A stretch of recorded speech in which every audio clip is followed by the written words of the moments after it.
It's December 29th, 2025. I am at Joel Pearl, thejoelpearl.com on Blue Sky, and it's time to get in the weeds. Okay, hold on. I'm here, so it's either Monday, Wednesday, or Friday. SP3's here. That's usually Tuesday or Thursday. We're living in a completely lawless, timeless society right now. It's Friday? I want to say it's Friday. It's Monday. Do you know where your kids are?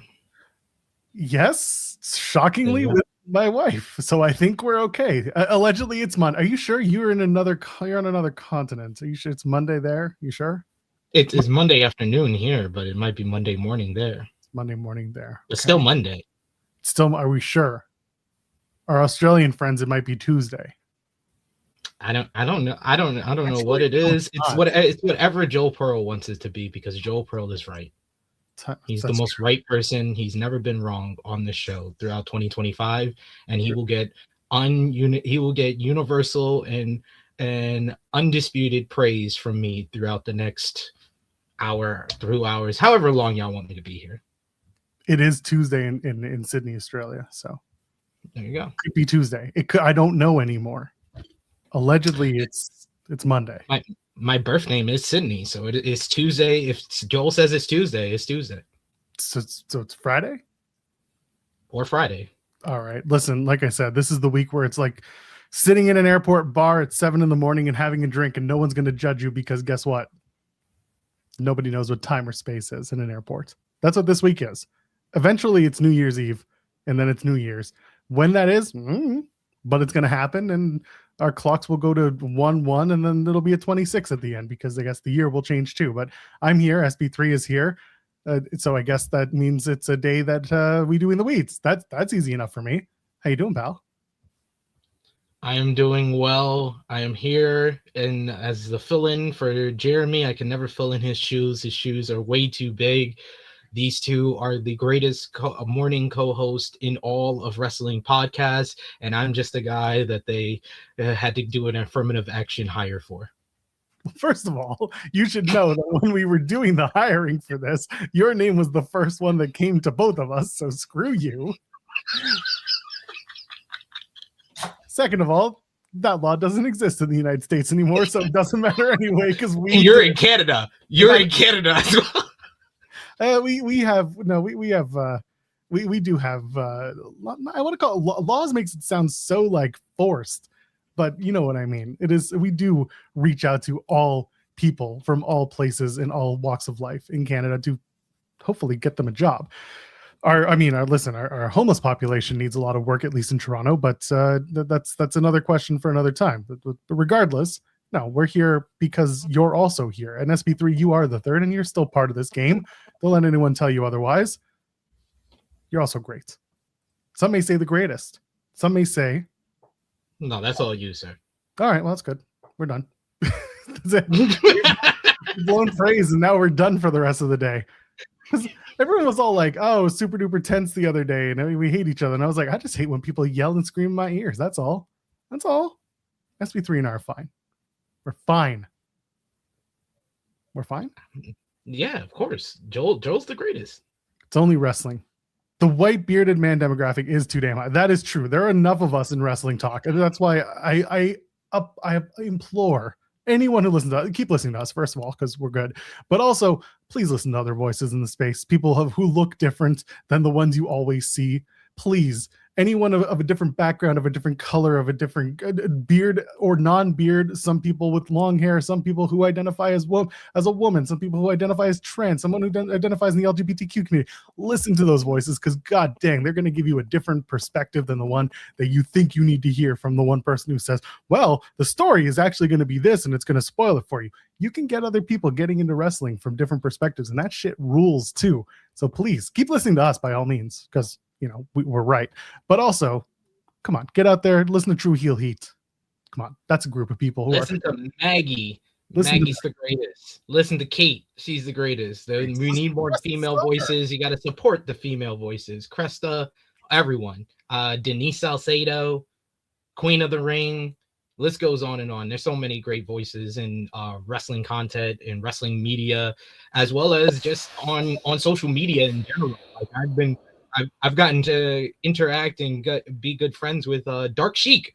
Dark Sheik started following me, and I started following Dark Sheik on social media, and that's a great follow. Someone in the wrestling business that talks about the current wrestling scene outside of the companies that they're working for. So social media, YouTube, podcasting, there's so many great voices in wrestling, and you got to hear more than just the people that just want to bring negativity and hatred every time something good. You're celebrating a professional wrestling show and you're happy about it, and then somebody, probably 9 times out of 10, a white American bearded man who's very angry from Long Island is telling you that it sucked, it was really bad, and this outlet is doing AI writing and it sucks really bad because it gave awards to the promotion that I hate.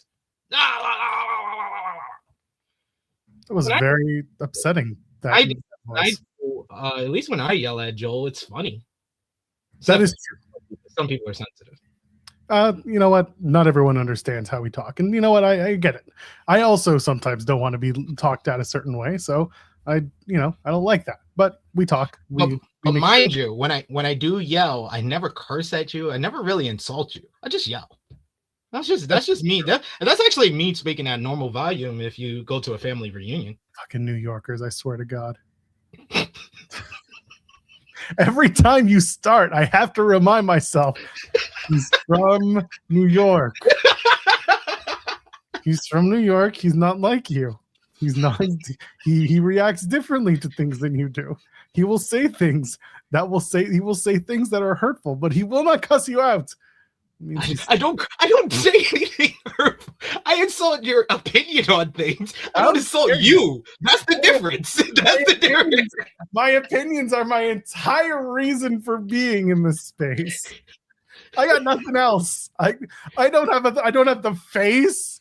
I've got the voice. That works. People like my voice. But other than that, I got nothing. Nothing. You attacking my opinion is like trying to take me to task for life.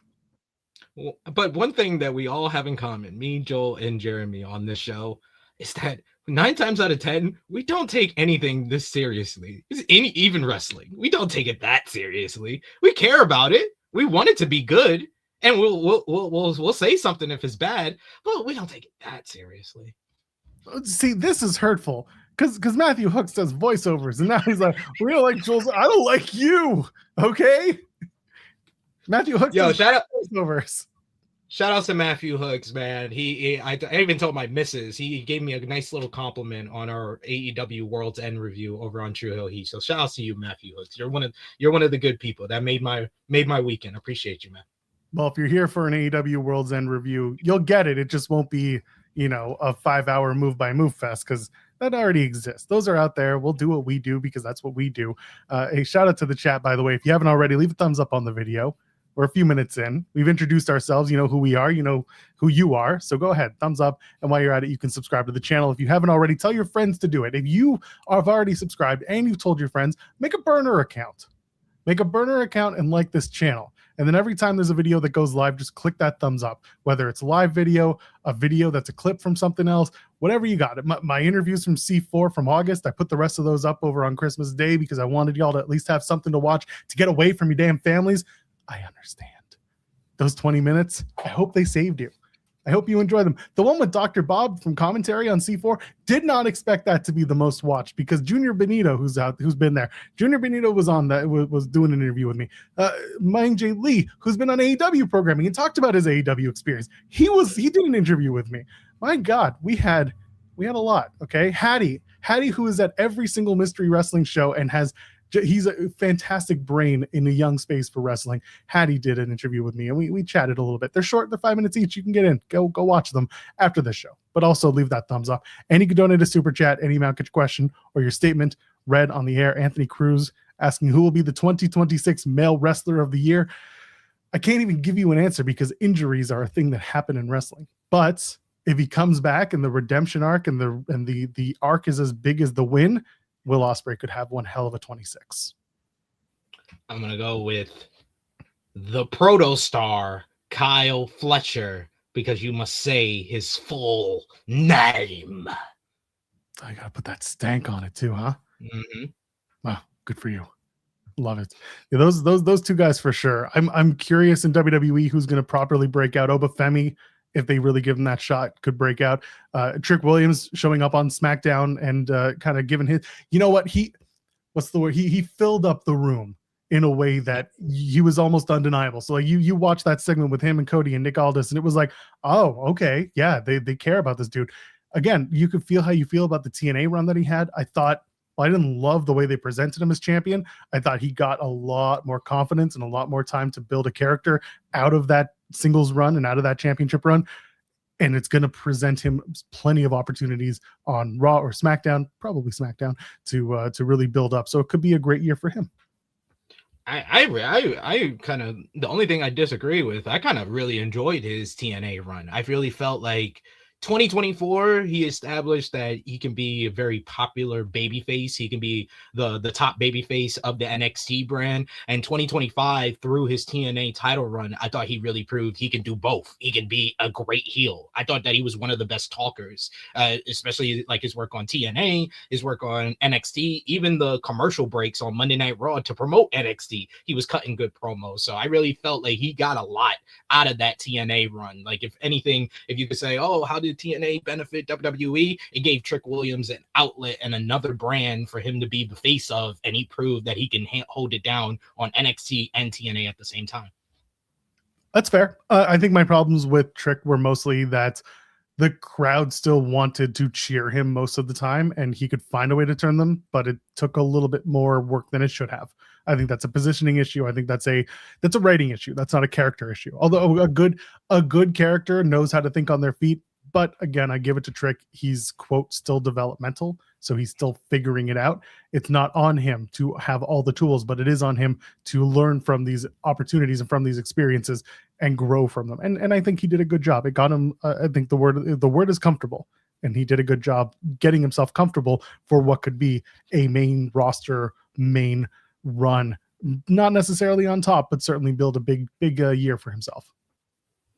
Yeah, no, I think you make a good point with the positioning of everything. It's really because, really think about 2025. He never actually had a heel turn.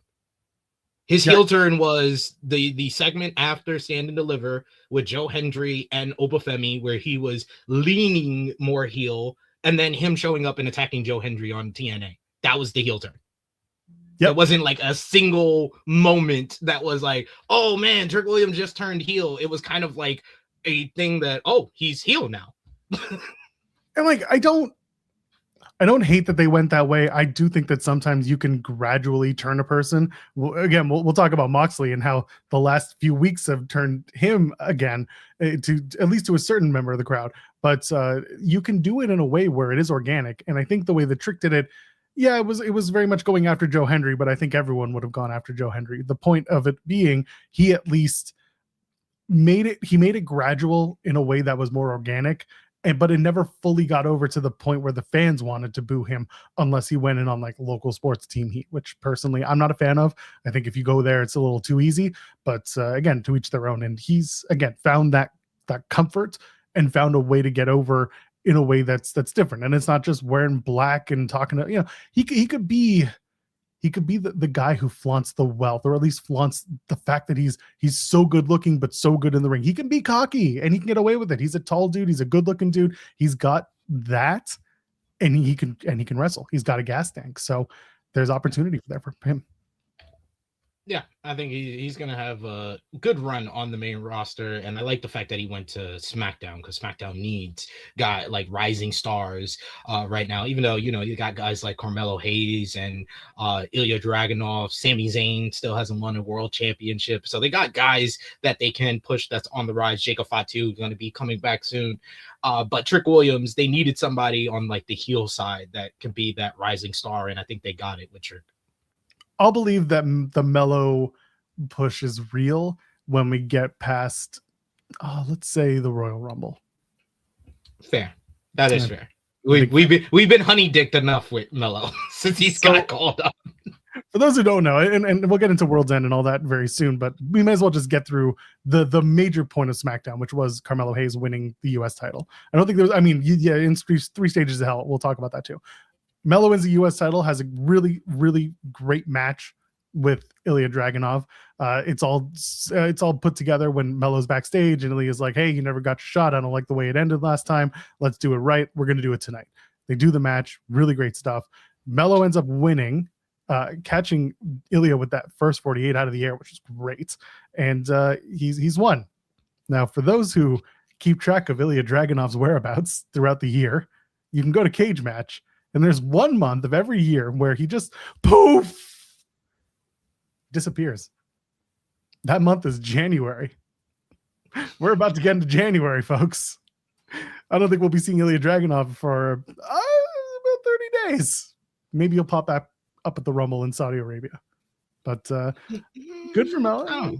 Maybe they'll change it. They change it up this year. Maybe it's I don't know what the reasoning is. That's weird, but hey, maybe he'll switch it up this month. January 7th is a date that jumps out to me for those who are in the Russian Orthodox calendar. You might look up those times and see when he's missing and when he's not. You know what? Do what you will. I'm not going to tell anyone what to do or believe or not to believe in, unless you're completely batshit insane. Then I say maybe don't.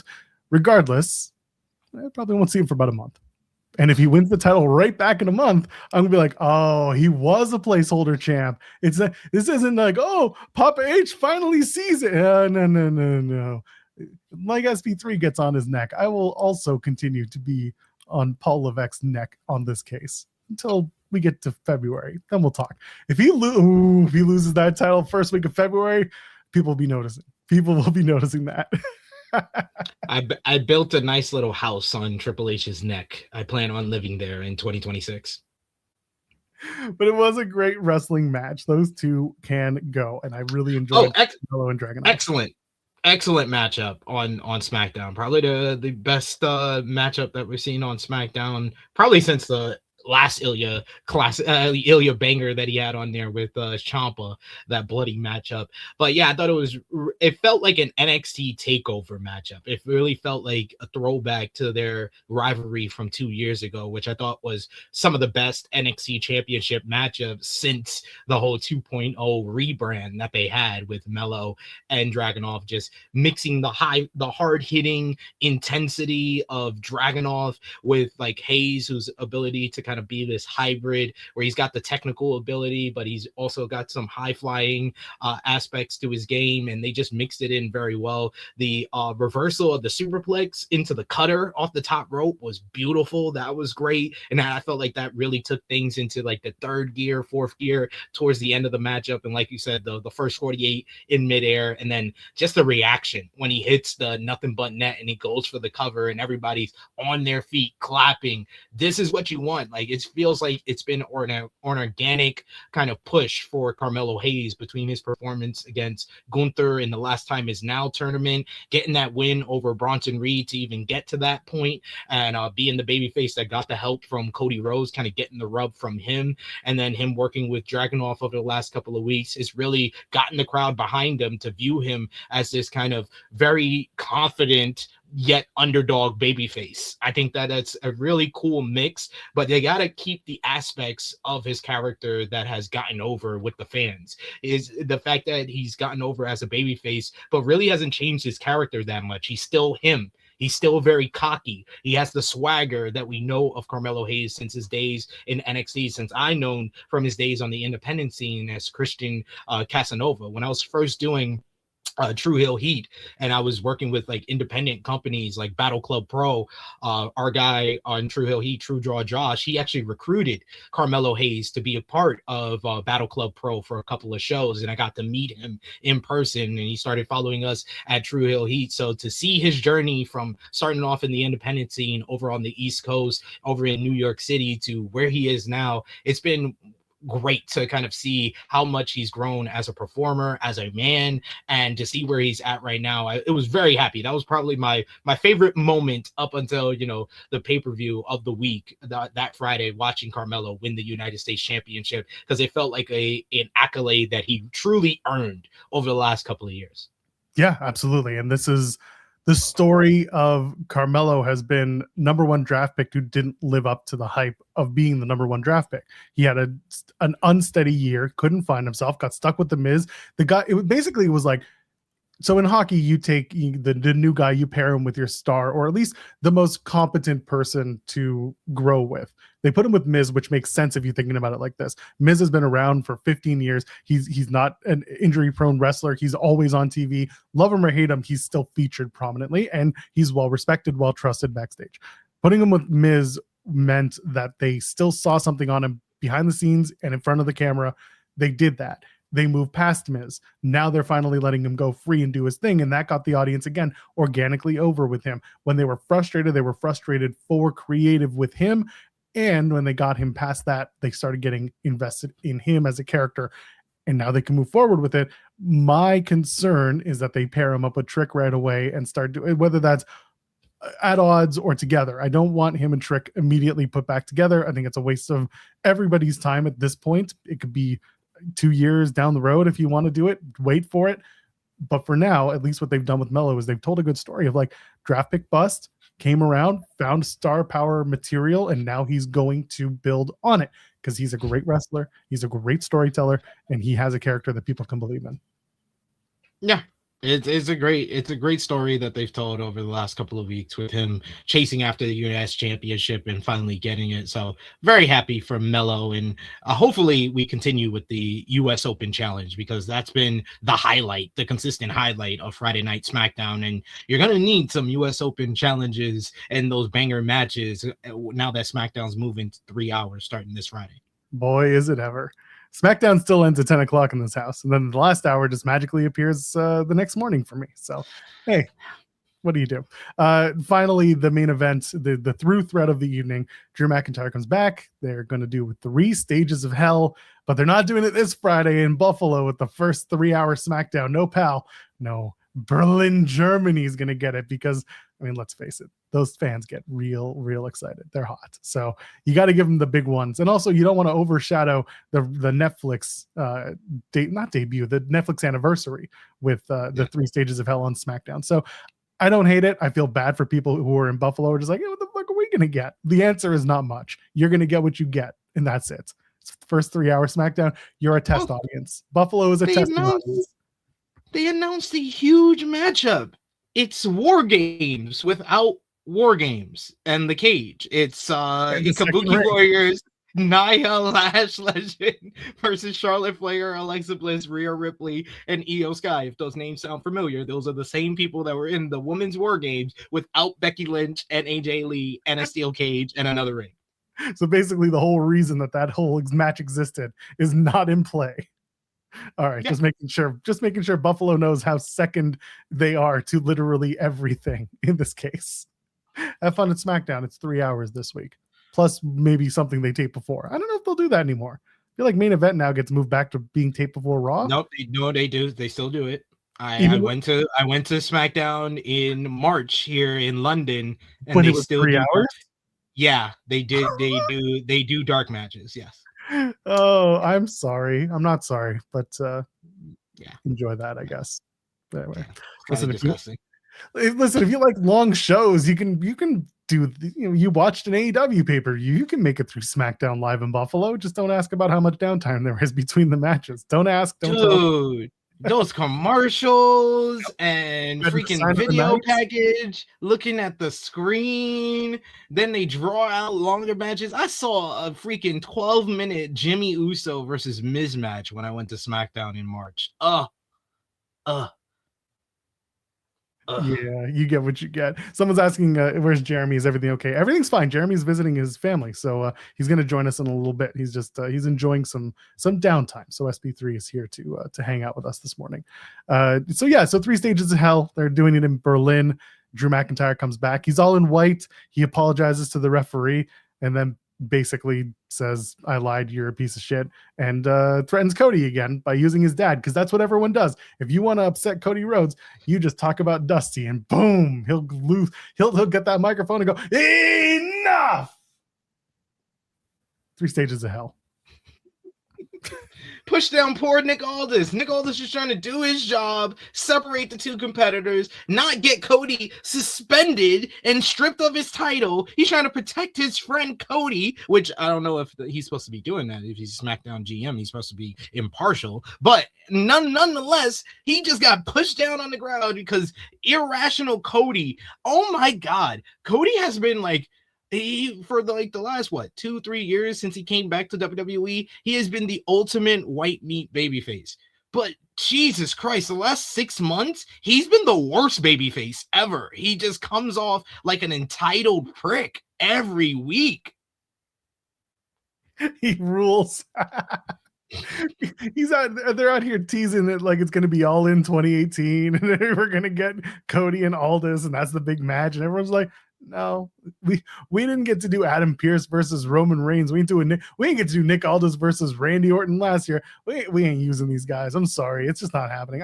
I'd love to see Nick Aldis have one more match, and maybe he wants to hang him up. The dude's my age. He is under 40. He could be a WWE champion in 2 years. Okay, he's of the age. He could do it, but that's not what we're doing here. He's got that 50-year-old face on a 38-year-old man's body, and they're like, nah, you're just an authority figure. It's fine. You puff out that big chest, and Cody's just gonna face Drew McIntyre again. 3 stages. What are the 3 stages? Traditional wrestling match, submission match, cage match. Submission match. I don't know if I want either one of them to tap out. So maybe a no DQ match and then a cage match. Okay, could be cage match. I'm trying to think what else could be in the middle. Chat, let us know. Should be an ambulance match. A Texas bull rope match. Oh yeah. Let this match go an hour. It should be that's what it is. A traditional match, then a 30-minute Iron Man match, and then it's a cage match. Jesus Christ, you know how to kill it. And in that 30-minute Iron Man match, it's a draw. So they go 3-3. Now we got to do overtime. So we go another 30 minutes. And then we got to fill 3 hours, SP3. How are we going to fill 3 hours? This is it. Triple H loves 3 stages of hell. He's been in the most 3 stages of hell than anyone else in WWE history. That's true. Hasn't there only been 3 of them? No, it was him and Austin, No Way Out 2001. Yeah, I remember that. Him and Kurt did one. Did him and Kurt do one? Him and Kurt did one in 2000. No. The first one was 2001. Was No Way Out 2001 with Stone Cold. He did one with Randy Orton in 2009. I remember that. He did one with Shawn Michaels in 2002. Maybe that's what I'm thinking of.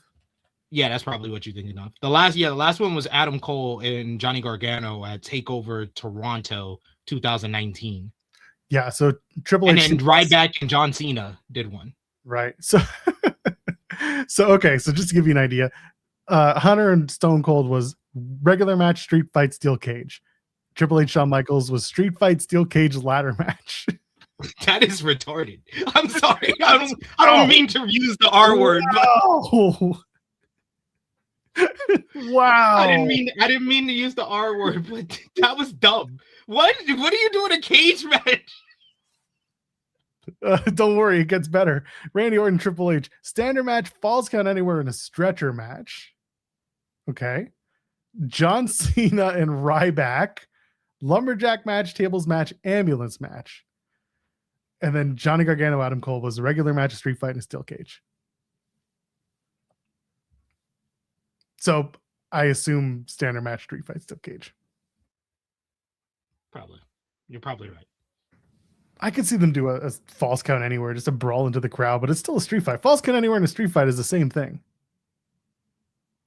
Yeah, just like these options, none of these options make sense to me. So, dude, at the end of the day, Drew McIntyre just needs to bust out that sword.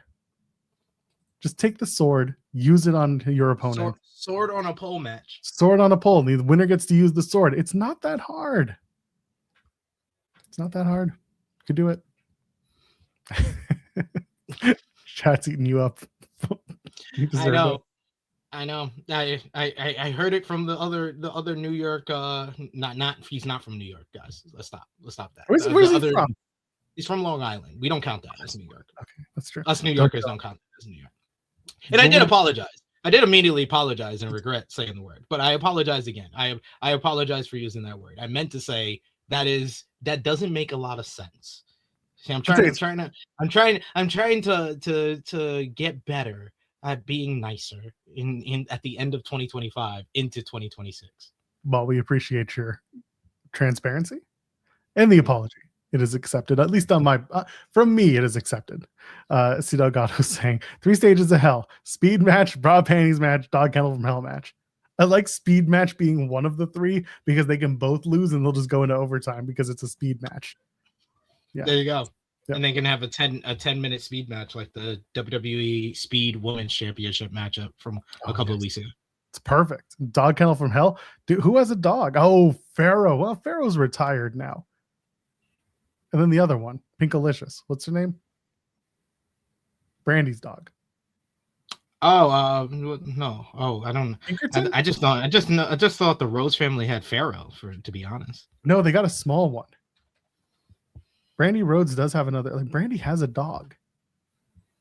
There's another one. Oh, what's the name? Yeti. Yeah,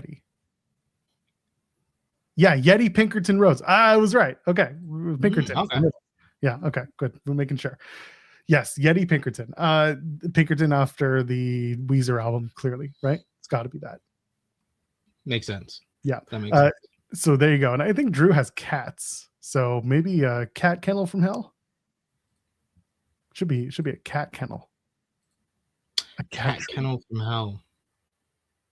Yeah, that could work. This is the brilliance of Joel Pearl. I love it. Well, I mean, we can't always just rely on the past. So that's how Shawn Michaels is keeping NXT afloat. Well, what have I? In a lot of ways, that's what Triple H is doing on the main roster. That's right.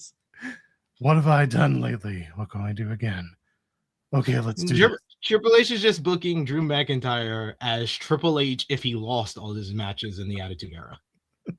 This is what I call the other opportunity. Probably the Weezer album and not the paramilitary terrorism company. Yes, just go with the Weezer album. Go with the Weezer album. I'm trying to give them the out. If I ever interview Cody or Brandy, I will ask how we got to Pinkerton, and then I'm sure they'll say Weezer album, and I'll say, "Are you sure?" And then that will be. Just like you gave it to him, like Cody gave the Obi-Wan Kenobi analogy to Cena. You got that too. Come on, you. I wasn't the only one who thought this, right? He had no idea. It's quite obvious from the interview. He had no idea that was a reference. And then he goes and posts it on his socials 2 days later as if it was this big 14-year-old epiphany. Come on, you dumb son of a... Anyway, y'all get it. He was trying to do the black guy pointed to his head meme. He was like... Oh, John Cena is actually zero news. Anyway, Anthony Cruz sends a super chat saying, "Okay, guys, last super chat with Triple H getting all the heat and he makes a new authority faction. Who would be in it? Pick 5 with 1 woman. Gunther is 1. Okay, so we have to pick one. We have to pick Gunther, I guess. Okay. All right. Gunther. We got to pick all Triple H favorites then. Gunther, Braun Breaker. Is he a Triple H favorite? I think he is. I don't think he is. He's the other Paul. He's the other Paul. Sorry, he's Heyman's. He's Heyman's favorite. You're right. So Gunther, Bronson Reed, because that's definitely a Triple H favorite. Okay. Yeah, that's fair. They brought him back after he got fired. Yeah, that's fair. Who else? Who is a Triple H guy? Seth Rollins. Seth Rollins is a part of the authority again. Yeah. Oh yeah. Let's see who else is we got to think of the people who he's pushed heavily since it used to be Gargano and Ciampa, but not too much anymore. Rhea Ripley would be the one female for sure. Yeah, Rhea would be the woman, and we got one more person. We need one more person. Oh, Aleister Black. No, Jey Uso. Oh, would it be Jay? But he told Jay that. He told Jay, he was like, you sure you're a little pudgy? Can you go long enough? But he also said, we're gonna strap the rocket to you, man. We're gonna strap the rocket to you right now. Dominic is a good call. Yeet. No, you know what? Just for the sake of it, so who do we got? We got Rhea, Gunther, Bronson Reed, Seth Rollins, and who do we just say? And Yeet Boy. Yeet. This is the worst, best ever. I need someone who's creative to make the meme of this authority. Triple H standing there. Jacob's like this. Gunther's like this. Rhea Ripley's putting her foot down like that. Seth Rollins like those renders all exist, by the way. There's one of Seth Rollins doing like the and I'm like, oh my god, no. It's so problematic in the making. Oh god. Yeah, I could Photoshop them all in suits. I could probably Photoshop something together. Really annoyed that AEW hasn't put up their photos from not Winter is Coming, from World's End. They haven't? Oh, nope. I've seen a couple of them. So I always go and I follow Scott Lesh and Ryan Loco, who shoot for AEW. I always go and I check them first, and then I'll check the main website to see if anything's been uploaded, and nothing's been uploaded photo wise. Obviously the results are there, but they take their sweet ass time with pictures. It's wild. Yeah, they do. So it sucks for people like me that do review shows the following day and they still don't have it up. Yeah. And they're like, what are we doing? Anyway, kind of weird. Why am I avoiding the first match on SmackDown? What was the first? Oh, no. Nope, not talking about it. Nope. Not going to say his name. Nope. It happened. The Job Squad versus Miz? Sure. They won. Oh, they do have the photos up, by the way. Do they? They must have just went up. Yeah, probably just. Oh, they did just go up. Yeah, I just checked it. All right. Well, I ain't updating the photos now, am I? Let's see. Is there a good one? But none of them from the main event. No. This is what I was saying. Is like they have nothing from the Max win. That's very strange. I don't know what that's about. It's like nobody shot for that match. And I've seen Swerve posted up one of the photos with him and Hangman standing face to face, but I wonder if it's a hang up with DC because of Swerve's gear. That's the only thing I can think of that got in the way. Because, like, other than that photo you just mentioned, I have seen it in reference nowhere. I don't even have you don't even have Mox with the Continental. Sorry, spoilers. Continental title around us, like with nothing. It's been 2 days, guys. So if you're watching this and you didn't watch the pay-per-view, so it took me 2 days to watch pay-per-view, so I want to give some people 3 days. Some people are taking care of their kids. It takes a lot of work. Hey, I took care of my kids and I was able to watch the pay-per-view, mainly because the pay-per-view started about midnight here. So yeah, my kids were asleep. It finished around midnight here, and I was asleep. I went till 10:30, and then I said I'll watch the rest on Sunday, which is what I typically do. So anyway, I'm glad that some of the photos are up. But again, I'm curious about why they're not posting all this. The same thing happened with Survivor Series. I don't know what happened, but like none of the photos from Survivor Series are posted. Maybe because the pay-per-view was dog shit and the fans were upset afterwards. But they just never posted anything. It's very strange. Anyway. Okay. But yeah, what was it called? Miracle on 34th Street fight between say his name and he will appear. Joe Hendry picking up a win over The Miz in his SmackDown debut. Congratulations to Joe Hendry. According to Fightful Select and Wrestle Votes, that is something that they want over on the USA Network is Joe Hendry. So enjoy that. There's a time for concerts, and the time was this past weekend on SmackDown. Hooray, right? Poor Akira Tozawa, making him look like Elf on a Shelf. That man can wrestle like none other, and they're just like, go in an elf suit and pretend. Ridiculous. Anyway, shall we move on? I don't know if I'm frozen or not. You are frozen. Now you're back. You're on it. You're in and out. Collect the burgers. Can you hear me? Oh, he's gone. This is what happens, man. This is just what happens. We're gonna do that. Oh God, it's just me, Use. We're gonna see when that face pops back up. We're gonna get there. Matthew Hook saying SP3 is the best wrestling analyst in the biz. Well, he's not here right now to enjoy that accolade. Also, there's Joel. I will say World's End I enjoyed.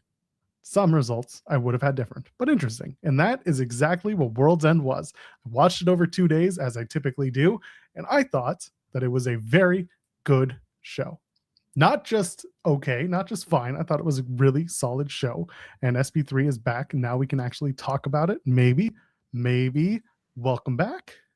Oh, he's gone. Now he's back. Now he's back. He's back. Now he's back. We were pressing it at the same time. As we do. You're back. Yeah, my daughter decided to sit on the Wi-Fi box, so had to remove her from the Wi-Fi box. And Danny, no, I'm not using dial-up internet. I know you are with some of your awful takes in the comments usually. Oh, Danny, stay so Xena Hour can have a day off from me choosing him to roast in the chat, but I'll roast you instead. Where's Doug? Where is Doug? We're gonna roast people. I'm gonna bring Doug back for this. Doug, we're not talking about NXT. We're talking about AEW. I hope that's okay, Doug. We even talked about SmackDown. I hope that's okay, Doug. I hope you're doing okay, Doug. We miss you. Anyway, Matthew Hook's praise. Do you really miss Doug? I miss being able to turn my disdain for Doug into an ad read. Okay, fair. World's End was a very, very good show. It was a very, very solid show. It's still a very long show, but you know what? At this point, it's just the way it is, man. And you know what? I've told people 100 times. I'll tell you 101. If you are a person who cannot sit through a 5-hour wrestling show, I will readily admit it. I am one of those people. Turn off the show when you're tired. Turn it off, pause it, stop, stay off of socials if you can, or if you just don't care, that's okay too. Go to bed, go walk around, do whatever you need to do, run some errands until you feel like you want to watch wrestling again, and then come back to it. It will greatly change the way you feel about the shows that you're watching. I promise. So I went to bed just before the women's title match, and then I decided to come on back, watch it tomorrow, which was yesterday. Every lawless, nameless days, I watched it the next day. And I thought it was a very strong show. I thought there was a lot of good stuff. There was some stuff that I didn't love, but, as is wrestling, you don't love everything. SP3, your overall takeaways from the show. Very good show from AEW. I think that we had a late match of the year candidate on the show with the Jon Moxley and Kyle Fletcher semifinal of the Continental Classic. I thought the opener was great, other than the botch finish, but we'll talk about that. But overall, really great conclusion to what I thought was one of the best pay-per-view years that I've ever seen from a promotion, between All In Texas, Double or Nothing, Revolution, Wrestle Dream, Full Gear. I thought that everything that they put out there as far as like the pay-per-views, other than probably like Dynasty, and I still think Dynasty was good, but they had very good to great pay-per-views the entire year, and this was another very good one. I thought that the wrestling, there wasn't a bad match on the card. I thought the Continental Classic was a fitting conclusion to what I believe is the best tournament in AEW history, and I thought the main event delivered as well. So a great year of pay-per-views from AEW, and another really good show from AEW with World's End. A little bit of confusion in the chat when I was talking about the photos. Yes, and I think Jules was trying to clear it up. So Scott and Ryan work for AEW. They take photos for the company. They tend to post them on their socials. So I will go to them first for AEW content. When it comes to when I brought up WWE, I was speaking specifically on their photo page, where they do not post things as timely as some of the photographers who work for these companies. It was not it wasn't a tribalist shot or a whatever shot. It was literally WWE never put up the photos for Survivor Series. That is a fact, unless they put them up in the last hour. And AEW didn't put up the World's End photos until we were on the air. And they still haven't put up the main event photos. So something is amiss there. It's not a tribalism thing. It is just something I noticed. That's all. But everything that you said was a strong night. It was a good show. It's been a run of good shows. And I hope that Tony was happy with what he got. Shall we dig into it? Well, hold on. Before we do, I feel the need for everyone to see this. It's very important that everyone understand this right now. Probably the most important thing of this entire night was this seminal moment on the pay-per-view. I think Okada and Moxley would be hilarious. All right. I think that, honestly, maybe this is not the redemption of Jon Moxley, but the last chance of Jon Moxley. Okay. Moxley and Okada. Okay. I think I would try that. November 26th. It's a month ago. It was right. My God, this man is... Everyone's stepping on his stuff. What is going on with you? You bring yourself on. You're back. I had to reboot my internet because when your kid basically sits on your modem, you should probably just reboot it instead of just going right back on. So seriously. No. Oh, well, I'm not going to replay the clip, but everyone saw it. I did call it. I did say it. Well, everyone was yelling, Okada, Takeshita, that's the final. And I said, I don't think it is. And then when pressed, I said, oh, let's do Moxley and Okada. And people were like, no, that's a terrible idea. Moxley's going to lose every match. He's going to fail. I was like, no, it's not the redemption of Jon Moxley. And in a way it actually is, but we'll get there. But it's also the last chance of Jon Moxley because this is how he fought that tournament. This was his last chance for relevancy. And my God, he made relevancy matter. Feel how you will about the final match. I thought that he had a great showing throughout the tournament. Thought the match with Fletcher was fantastic. Probably the best match of the cumulative 3 matches in the C2 final, the semis and the final. It was the best of the 3 is what I'm trying to say. It just again, Jon Moxley he's a hilarious individual because when you hate him, you really hate him. And when you hate him because he's boring, you really hate him. But when he does things like this, he proves again, he's a hell of a wrestler and he can do this. And he doesn't need the bells and whistles, or he doesn't need people running in on his behalf and getting involved. When he proves, as he does, that he is a hell of a tournament wrestler and a hell of a single star, he does this shit and he's got Kyle Fletcher and there's stories involved on all the sides of this match. Hell yeah. That's the shit I like. And I'm glad that we told, and again, I said it at the beginning, I don't care about the C2 at the beginning because it means nothing to me until we get deeper into the show, into the tournament, and the stories start really forming within the tournament. Because that has been a Tony booking philosophy in the C2. You come in with reason, but you leave with certain things that are needed. You come out with certain stories that you're telling. And I was midway through and I said, now we're here. Now we're getting into the C2 stories. Now we're getting into what's going to happen. And this was it. And I'm so glad with how it went. I thought it was a really solid showing from Moxley and Fletcher. And I thought that Moxley winning was the right call. We can talk about all of it. We can start right at the top. Moxley wins the Continental Classic.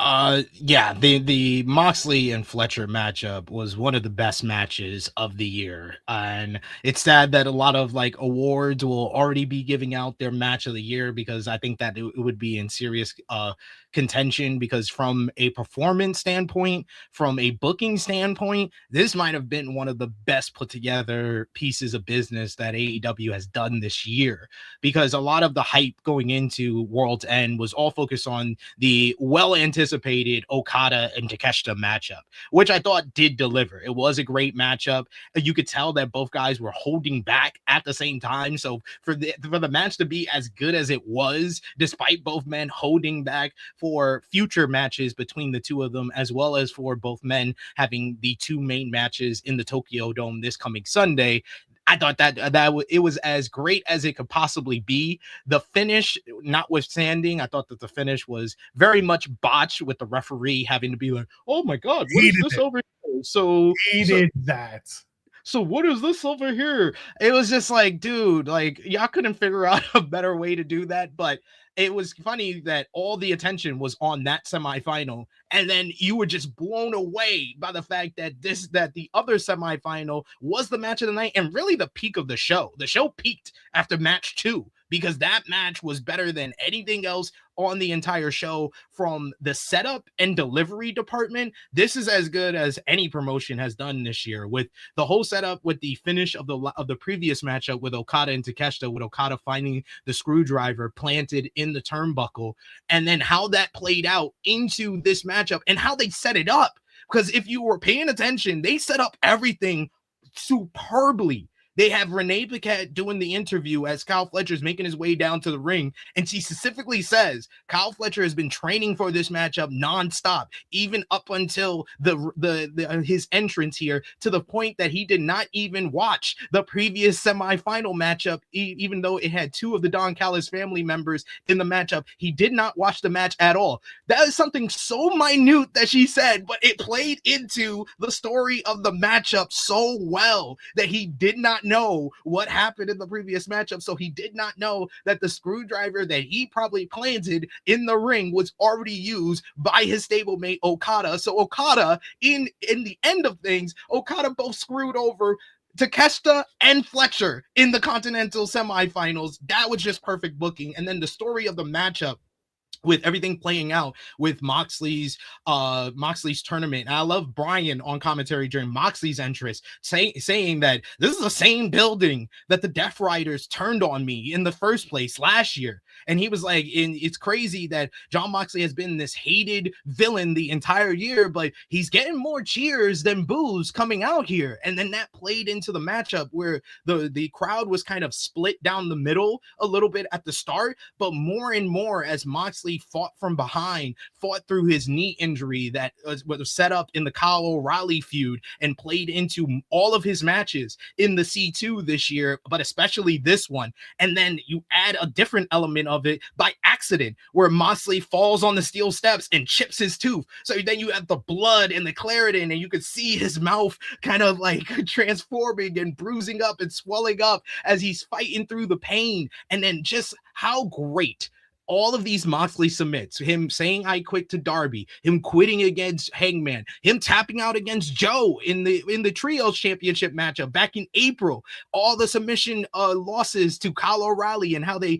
paid off in the Blood and Guts matchup and the Full Gear matchup. And now every single time it's a Masquerade Dorada armbar, the crowd goes crazy. It's Takeshita putting on a submission, the crowd goes crazy. Kyle Fletcher put it on a half crab. This crowd is on the edge of their seat. It's like watching a New Japan matchup, where New Japan, they are always great with the submission tease and how much the crowd is invested in getting to the ropes. Where you'll see someone get to the ropes in a New Japan main event and they're like, oh my God, that's great. That's great. They're showing the fighting spirit. And that's what Moxley did. And then Fletcher locking on the ankle lock and Moxley desperately dragging himself, and the crowd's going on the edge of their seat. They're going crazy. They just want Moxley to get to the ropes, and he makes it, and they just give you that adulation. That was so great. I was so invested in this matchup. And then Kyle Fletcher looking for the screwdriver, and that kind of being his demise, Moxley taking advantage, him still showing the fighting spirit with kicking out of the Death Rider, kicking out of the Paradigm Shift, then getting locked in the sleeper hold, not immediately tapping out, not immediately passing out. He's holding up the ref's hands so he doesn't call for the bell, but then he turns purple and he just passes out. He never submitted. The referee had to stop the matchup, so he lost nothing in losing here. He still has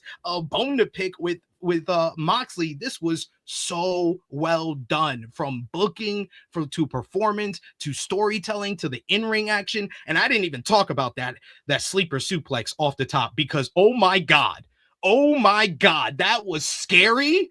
That was ridiculous. And I was like, thank God this man consumes kangaroos on a regular basis, because he must have the strongest neck ever, because that is a broken neck for 90% of professional wrestlers out there.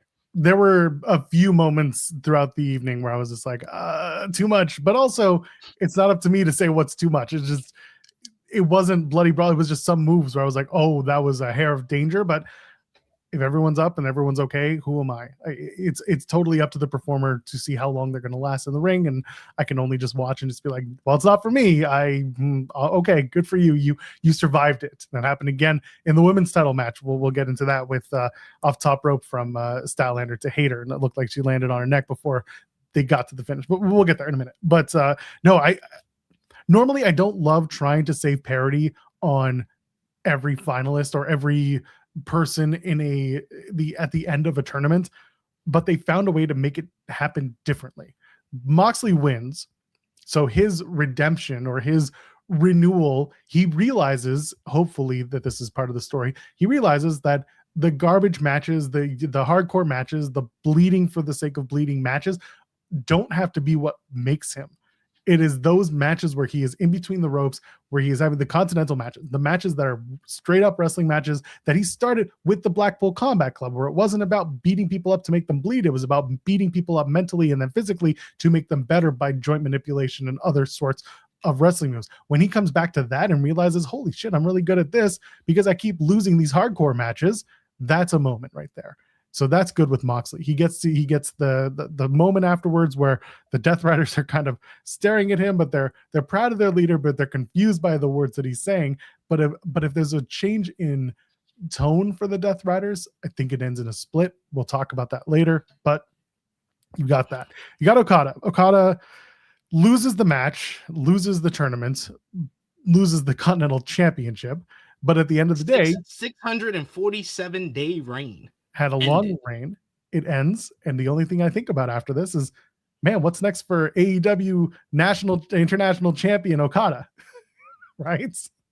So we're okay. But I like the fact I like how everything turned out because they created more matches. Because I thought that I think mainly people came into the C2 and they were looking forward to Okada and Takeshita. They turned around, they subverted your expectations by giving you that in the semifinals. Then they created basically multiple matchups because we need to get another Moxley and Fletcher matchup because like I said, Fletcher never gave up in that matchup. But they also set up more interplay between the Don Callis family members. Now Fletcher has a bone to pick with Okada. We didn't get Takeshita and Fletcher like most people wanted in the finals of the tournament. Takeshita has a bone to pick with Okada cheating, and he said that in his interview after the matchup that it's not over. Takeshita also beat Moxley in the tournament. So if you go by G1 block format things, that sets up another title match for the Continental Championship between Moxley and Takeshita. Also, the other person who beat Moxley in the tournament was standing in the ring at the end. It's Claudio Castagnoli. He has a right to a title shot at the Continental Championship. So you set up matches for the Continental Championship moving forward. You set up matches for the International Championship moving forward. We're going to have to get back to unifying these titles, hopefully, because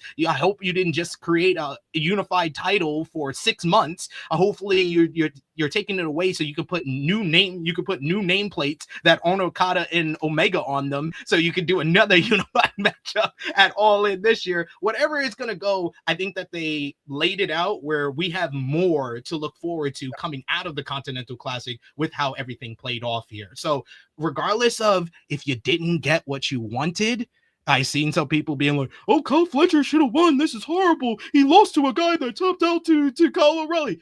Relax. You were just upset because you did not get what you wanted. But realize that there are other things to look forward to, even though you didn't get what you were looking for. You will have to continue watching if you do want to get that, and you do want to get a great big win for Kyle Fletcher. Continue watching and see what they do next. Kyle Fletcher is on the right path. He just had one of the best matches of his career. He's gonna be fine. Yeah, and again, similarly but very different. We talked about Carmelo Hayes just a little short time ago. And if they're going to do something with him, they put you on a ride. They want you believing in and getting involved with the talent, and they want you to get behind them. And this is one way to do it, through the struggles of defeat, the agony of defeat, and the celebration of victory. That is something that really exists in sport. And that is one thing that in wrestling, when you do it right, people get behind it. And again, Jeremy and I have talked about this. Getting upset with the booker is not the answer to the reaction about a show, unless it's a shittily booked show. That's understandable.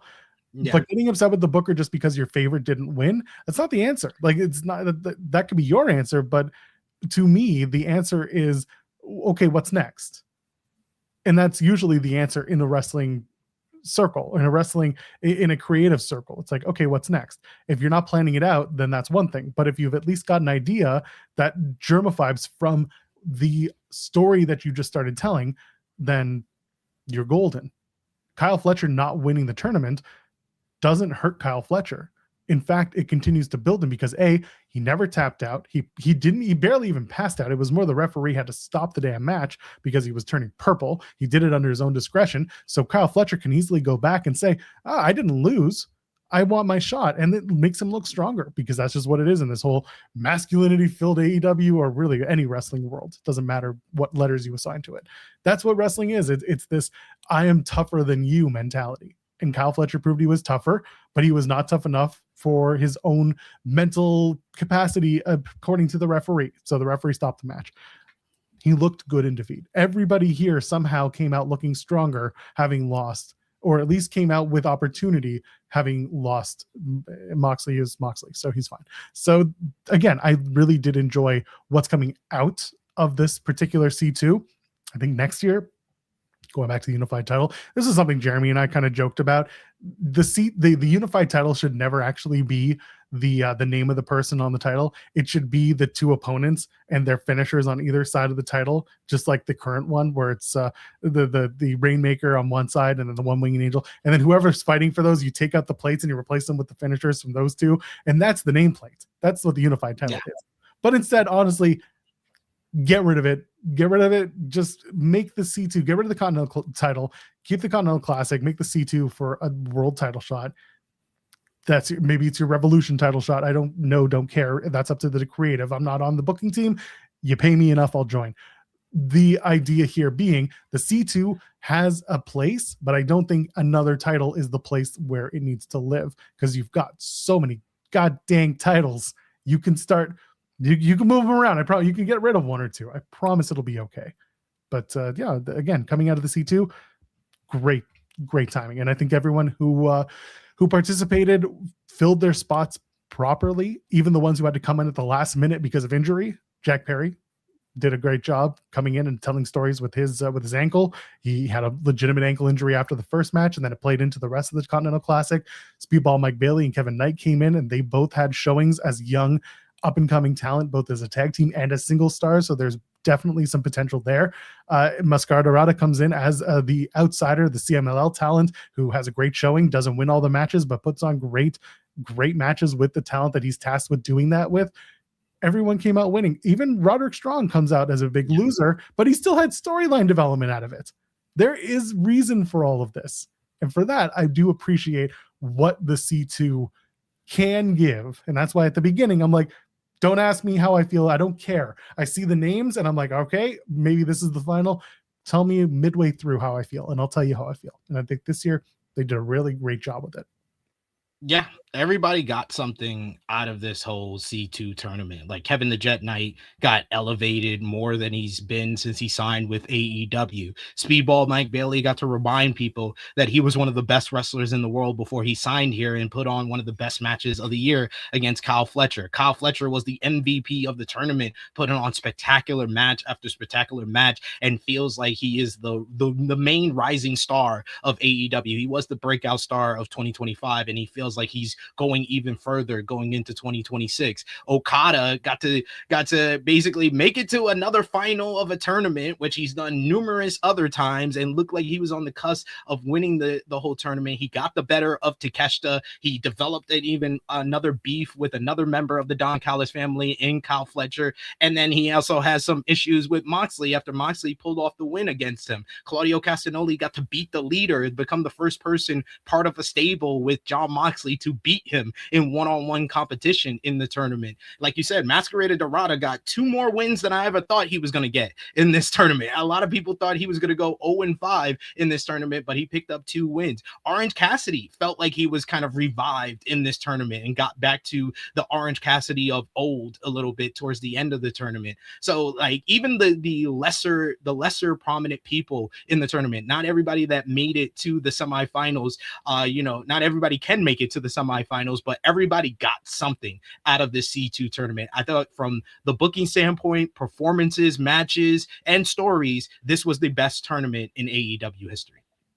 Thought it was very, very well done, and I'm glad that they hit the nail on the head this year. I was, like most, cautiously optimistic about the time of year. I think Tony was, I don't want to say taken to task because that sounds a little too hard, but he was asked multiple times in the pre-show media scrum or the pre-show media call about the placement of the Continental Classic being around Christmas time and having to do it around tape shows and maybe people aren't watching. And honestly, I had the same trepidation as well. It comes down to you're going to find the time to watch it. And if you don't, then you're not going to miss anything huge until you get to the last night of the show where you got to watch the finals, the semis and the finals. And how do we get here? Well, that's up to the storytelling and the video packages and the build to that. This time of year is fine for a tournament because quite frankly, there's not much else going on. You look at your competition, everyone else is checked out by the middle of December. So why not run a tournament like this? Why not do it? And it works. So I'm not going to get upset about them running it because at least it's something to watch and something to pay attention to as we get to the end of the year. Yeah, I said this on True Heat this weekend. Like, it's been so long since wrestling got you excited in the month of December. Like WWE for the longest time went into a low period in the month of December, even when they had pay-per-views like TLC or Armageddon and stuff like that. It's been years since they really had anything to get you excited about, probably since like WCW when they used to run their biggest show of the year in the month of December with Starrcade. But the AEW Continental Classic really did that this year, especially with how it was done and the stories that they were able to tell. As far as like, I see someone in the chat as well. I think it's still Danny saying stupid things. Everything that Moxley said in the promo at the end, in the babyface promo, is literally everything he's been saying the entire time. Y'all just haven't been paying attention. The only thing that really got a reaction from the Death Riders was him dedicating it to the fans. But he's always said he wanted to bring out the best of AEW. His whole problem with AEW and why he was trying to tear it down is because everybody's gotten complacent. Everybody's just resting on their laurels. But he's basically motivated people to step up. Hangman Adam Page, Will Ospreay, Kyle O'Reilly, Orange Cassidy, all these people brought out what Jon Moxley has been pleading for. Jon Moxley's been cutting babyface promos as a heel for months. This was all him just saying that he's finally gotten what he's wanted. And that's what the symbolism of the promo was. And then the walkout as well with Marina Shafir, who guarded the AEW World Championship in a briefcase for 10 months, is now holding up the Continental Championship because it means something. It means everything that Jon Moxley has been fighting for with the Death Riders. It's come to fruition with this title win, with this tournament of the Continental Classic. That's why he dedicated to everyone who put their bodies on the line, that left it all in the ring. Like he's been saying in all his promos throughout the tournament, he says this Continental Classic is about the spirit of AEW. It's about fighting for what you believe in, fighting for this lifestyle that he's been fighting for this whole entire time. And now he finally feels like AEW is back to where it needs to be. And that's why he's proud to hold up the Continental Championship, unlike his entire AEW World Title reign. That's what made the redemption arc that came out of nowhere with Jon Moxley so fulfilling. And now Max is going to come out, cut a promo and saying, I'm taking 6 months off, taking the title with me. And then Moxley's going to come out and just be like, the fuck you are. It's going to be Mox and Max. It's happening, baby. Actually, you know what? There is a story there you could tell with Mox and Max again. You know, because they always come back and they always wrestle each other, and that's fine. But there is a story you can tell because Mox and Max have they done much together since Moxley did this big Yeah. I want No, not with the Death Riders. It was mostly like the last time they faced each other one-on-one was when Max first won the AEW World Championship at Full Gear 2022. So there's got to be a space in there where Max tries to pull the "I'm going away, see you later, and I'm taking this title with me," and Moxley comes out and says, "No, you're not. I just spent months trying to make this place better, and I succeeded. Screw you. No vacations. Take out the whip and get to work." I mean, those are Tony's guys. Those are Tony's go-to guys. Break glass in case of emergency. He calls on MJF and Jon Moxley every single time, and that was shown front and center on the two big winners from World's End this past Saturday. Exactly. Jade had sent a super chat saying, "Thank you. I don't know why people are saying I still don't get Moxley's goal. What? How?" And this is people admitting they don't pay attention. They don't pay attention, or they stop listening. And I understand if you stop listening after like the first 4 months of the year with the Jon Moxley and Death Rider. I will say, like, the 2025 of Jon Moxley has to be the most remarkable thing I've seen from anyone. To go from the absolute, in my opinion, objective worst thing about AEW was the Death Riders in the first quarter of the year with the Cope and Mox feud, to go from that to being the hero of the C2 to getting all the adulation from the fans in Chicago and cutting that babyface promo. It's one of the most remarkable redemption arcs after a year that was defined by the Hangman Page redemption arc. It really, in actuality, the redemption arc being completed for Hangman started the redemption arc for Jon Moxley as well. That's great. That's great storytelling. I do find it very funny that you're talking about your objective opinion and then giving your opinion as if opinions are objective. Objectively, they were the worst thing about AEW. Okay, hold on. Before he joins, Delayed Grats adds, SP3, you read my mind. Mox is not redeemed. We were. I was saying it. The Death Riders turned us heel, giving us tough love to make AEW better. He was never the real heel. That's one way to look at it. I don't disagree with it. I think, listen, at the end of the day, Moxley was a bad guy on screen. They were keeping the title in the briefcase, like he was keeping it away from us. It was still, we were supposed to be celebrating the company, and in his mind, it wasn't to be celebrated. This was the culmination of the wrestlers coming around and actually doing what they're supposed to do in the minds of Moxley, which was be a better group of talent. If you were the best wrestler to be the best wrestlers, you needed to be the best. And now Moxley's the king of the best, according to the tournament. They're proud of the title that they have. So they show it off. This is, that's the way I saw it. You want to join this now? Jeremy Lambert is here. Hello. He tried to murder Bryan Danielson. What are we forgiving this man for? Bryan was complacent. How was he complacent? He tried to kill him. He was complacent. He was dragging down AEW. We don't need any nostalgia runs for Bryan Danielson here. This is about big money Mox restoring what AEW is all about. I love Bryan Danielson. I'm the biggest Bryan Danielson fan out there. I was in the Hammerstein Ballroom. I was in the Hammerstein Ballroom for 3 years straight. Every New York City show, watching Bryan Danielson, the American Dragon, defending the ROH World Championship, going be the GOAT of ROH. I was there, and I was there for the heights of WWE. I came with him to AEW. All of that is fine and dandy. We don't need Bryan Danielson having a nostalgia run as AEW World Champion when he wants to retire. He obviously wanted to retire, and Jon Moxley let him go on his way. Jon Moxley set him free from the burden of his nostalgia run. I appreciate you, John, and now I understand what you were doing. I appreciate him. He should have murdered Tony Khan. Tony Khan's the reason that title run happened. Bryan Danielson never wanted the title. Could have done it in This Chicago. is also true. See, you understand. Bryan didn't want that. It took so goddamn long to start that pro show presser. They may as well have Oh my God, that annoyed me so much. You guys don't have a banner today, so I'm here to right the wrongs of this show. He tried to murder Bryan Danielson, everybody. What are we doing here with this? You know what really annoyed me? What jail cell conference room are you in? I'm in my mom's house. There's no way. Jail cell. The background noise is why I said jail cell. Oh, sorry. It's probably like the heater or something. My mom just turned on a light. She's not feeling well. Do you want to say hi? Hi, Mom. You don't have to be on camera. You can just say hi. Guys. Yeah, they can hear you. Hope you feel better, Ma. Hope you feel better. Merry Christmas. Merry Christmas. There you go. Happy holidays. New year. Love y'all. SP3 said happy love holidays. Y'all too.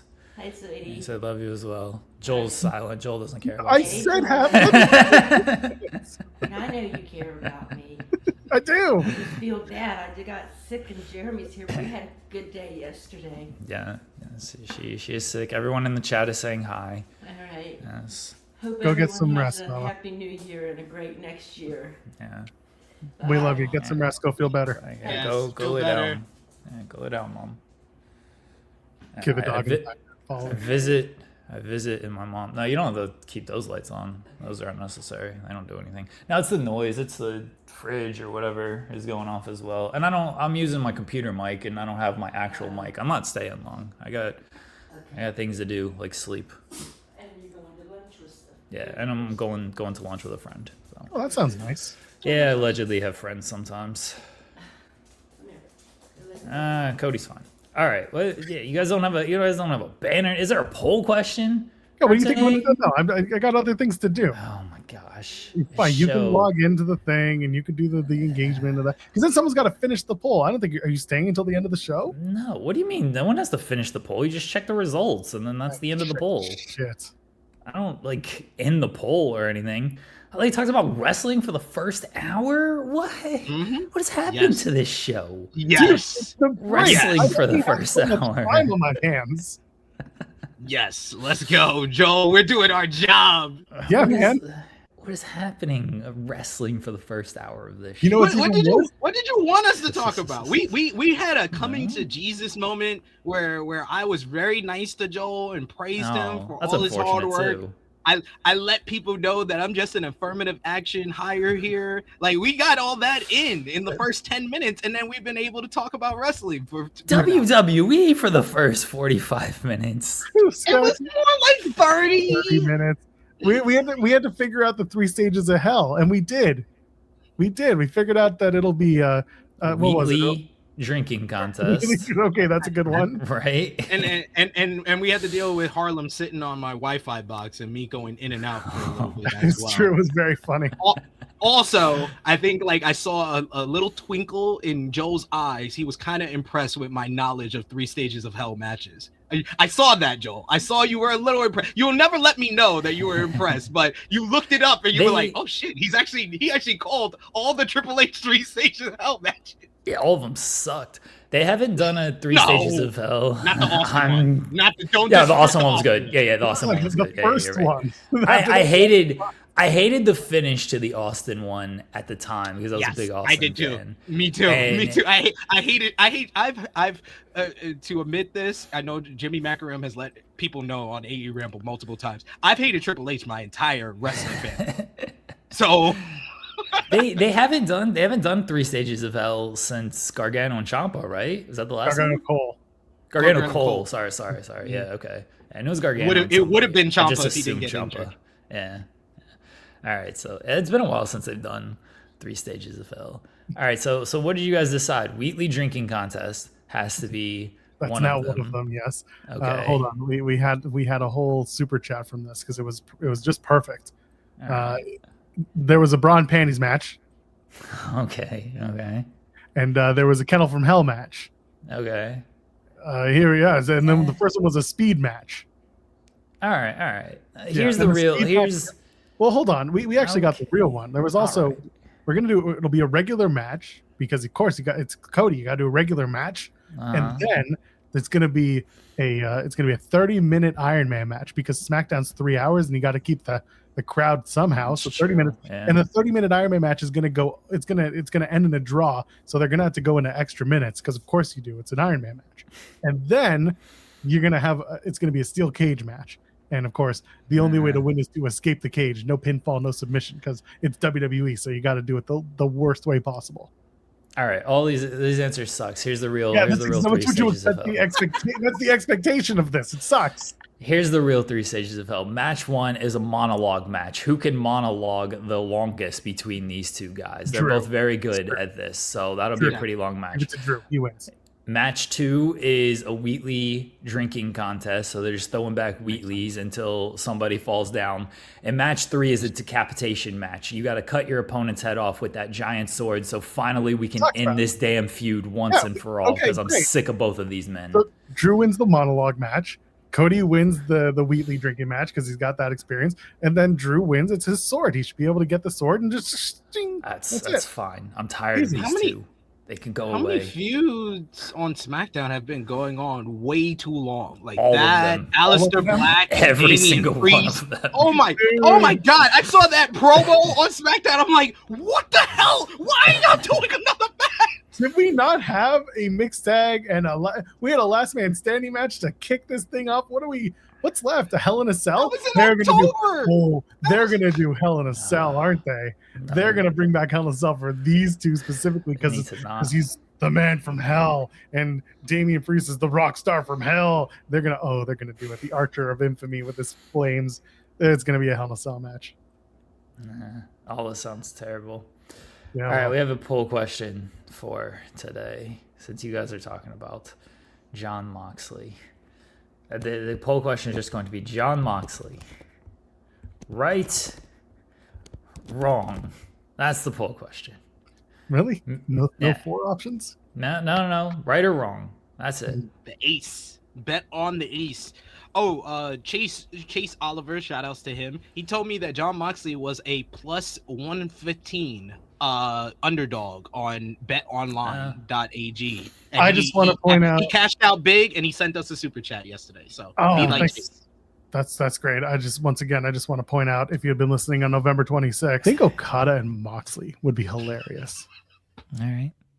I think that, honestly, maybe this is not the redemption of Jon Moxley, but the last chance of Jon Moxley. Okay. Moxley and Okada. Okay. I think I would try that. And Joel try things. Joel's just like, why don't you try this match here? And I was right. And everyone was like, no, it's not going to be that. Mox is going to lose. It's like, no, he's not. He fucked you all. What is the Xeno Hour? I'm going to SP3 you right now. You're on timeout for this comment. Damn. Bring up one of your 100 burners, Xeno Hour. You know what? Because we had Danny Hutchison in the chat, who is a known hater of everything good in wrestling, or thinks that everything's ass in wrestling. I was like, you know what, Xeno Hour, I'm gonna give you the day off. I'm not gonna make fun of you or pick on you the entire show. I'm gonna pick on Danny because he deserves it. But the chat took care of picking on Danny, and now I don't see him in the chat. So did you guys run off another viewer? Jesus. It wasn't. I mean, Danny kind of deserved it, to be fair. So Doug, Danny, if your name starts with a D in this chat, you're fucked. Our hosts are gonna bully you the entire time until you stop watching. By the way, I'm trying to teach people, stop putting declarative statements on your opinion. Say, I think, IMO. He said AEW's trash, AEW's ass, this is ass, this is bad, this is horrible. You said it was your objective opinion of something. At least I said it was my opinion. But then you said it was objective. I am objective. I'm the most objective person when it comes to calling somebody the greatest of all time. Subjective art form. By the way, the Black versus Priest match is an ambulance match next week. What? So, that sounds dumb. When was that announced? They announced it literally after SmackDown, 10:07 on Boxing Day. So either none of us got it or no one was paying attention because it was Boxing Day. Shout out to Alexa Bliss Gamer, who apparently was paying attention. And then I double checked. It was reported, at least on SI, I saw. Because, of course, Rick Cachino's the only one watching the product on a Friday night. Yeah. I would say, did I watch SmackDown on Friday? I think I did. No, because I had my pre-writes done on Mello and Drew. So I don't think I really paid attention. What was on Friday night? Who cares? Yeah, I don't think I was watching. I was watching the basketball game. There's a really good, or not a basketball game. Hockey? Football game. No, football. There was one of the bowl games was really good on Friday night. I forget who it was, but yeah, it was a good bowl game. That's what I was watching on Friday night. All right, well, ambulance match. Those suck.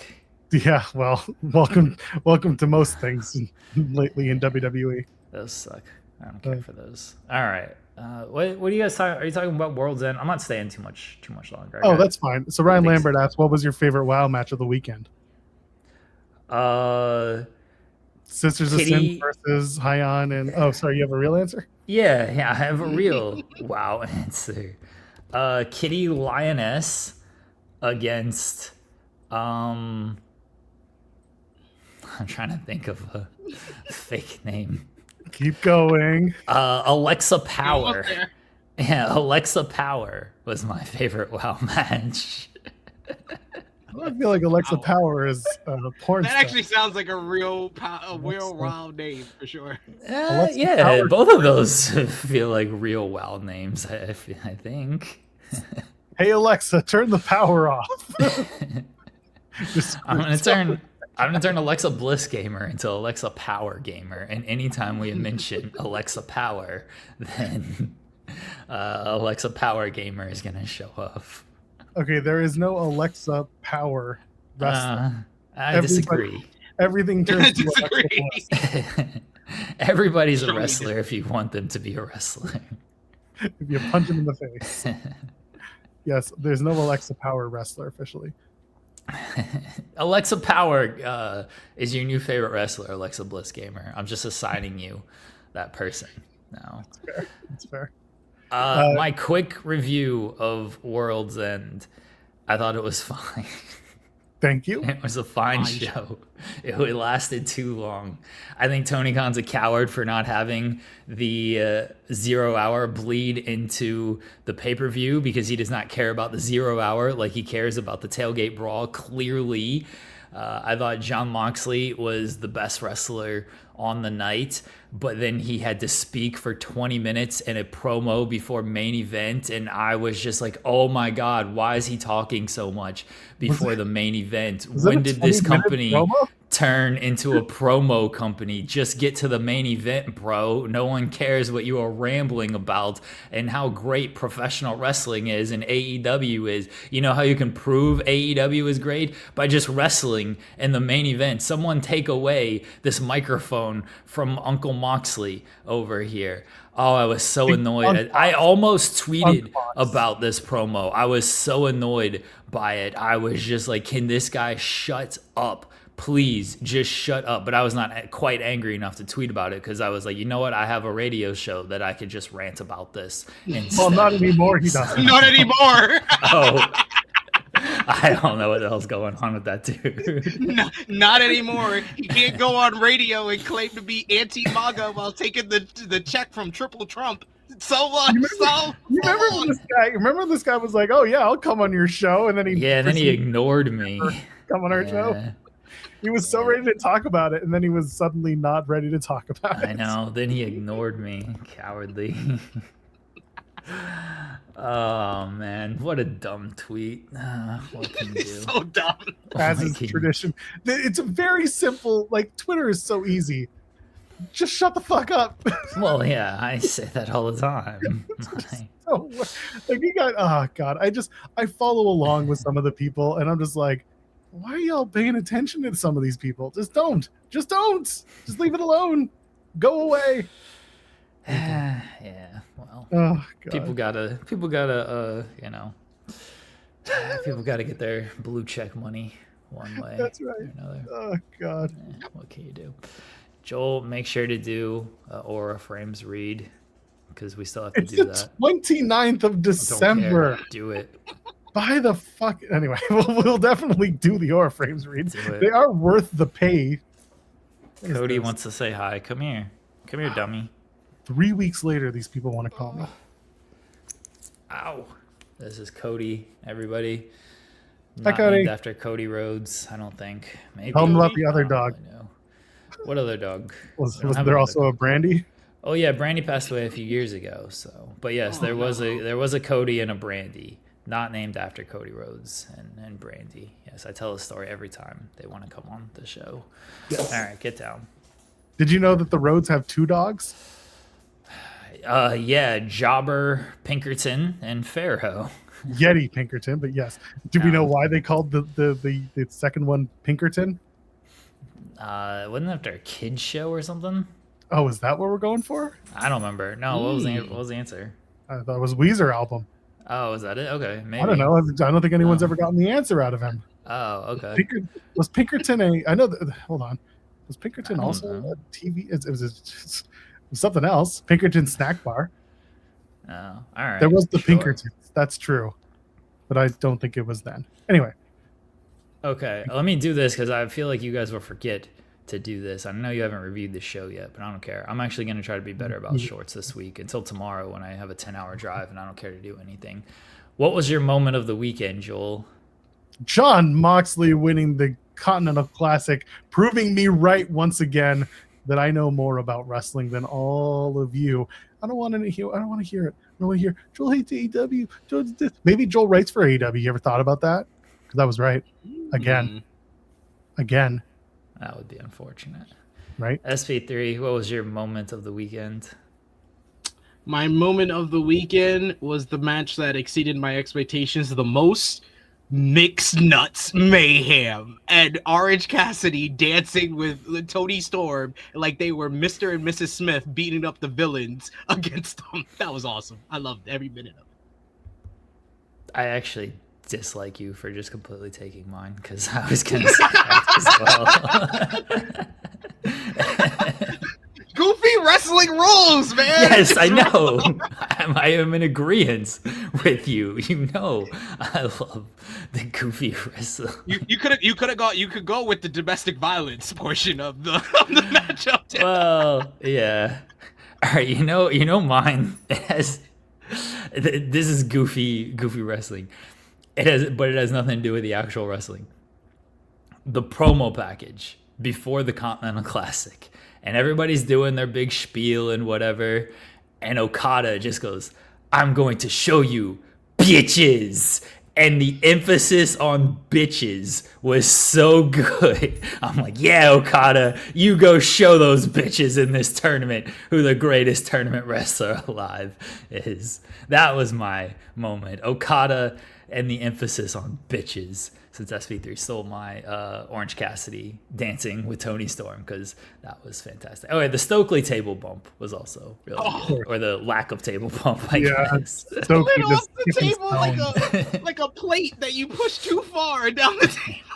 It's like my kid when he doesn't want the food you give him. No, and that was Stokely. It was great that the table flipped over and still landed. Like, that really made it. The table was like, all right, I got to hit this spot myself here since Stokely missed. So the table made sure to hit the spot. Like, if he just overshot the table and fell, it still would have been hilarious. But the table coming down on top of him was made it even better. My favorite part about all that, FTR win the match, spoiler, and then they don't even check on Stokely. They don't care. No, do not care. They're going up there and celebrating. We got. I'm just like, your manager's dead. You want to go check? And they're like, he'll show up someplace. I get it. He'll be all right. All right, are you guys doing a show tomorrow? I don't think we've figured that out yet. Hey, I'm here. I know you're here. I might not be, because it's been a slog having a 3.5-year-old at home with no daycare and him attached to my wife and me trying to take care of him. Ooh, it could be a lot. Just throw him outside and be like, enjoy. That's it. See what happens next. I mean, it's been snowing and raining, so I don't know if that's a great idea. I didn't say it was a great idea. I just said this is what you should do. You just said it wasn't. Definitely never said that. That's true. I was saying objectively that it's not a great idea. So I don't know if that's like they're talking about some heavy snow and rain. Let him figure it out. He's got to figure this out at some point. I don't think that's how we should do things.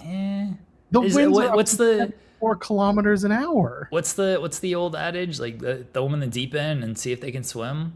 Throw them in the snow and see if they can survive. I don't think that's how this works. Sure. I mean, it is. Granted, tomorrow it's not. It's actually supposed to be flipping cold, -19, and no snow, no rain. It'll be all right. Be okay. -19. Fine. All right. Well, whatever you guys decide to do, if you decide to do a show, I will attempt to show up at some point during my drive. Focus on back staying home. safe on the road. Well, I mean, am I gonna pull up the show while I'm driving? I've only done that because my wife was in the passenger seat and she could gracefully hold the phone and gracefully and graciously hold the phone. Well, she gracefully did it as well. It was very gracious and graceful, so she could do that. But I will not try to drive and hold the phone while I'm doing that. If I show up, it'll be because I have to stop and get food and gas, and it just happens to be when the show is. I'll pull over and say hi, and that'll be that.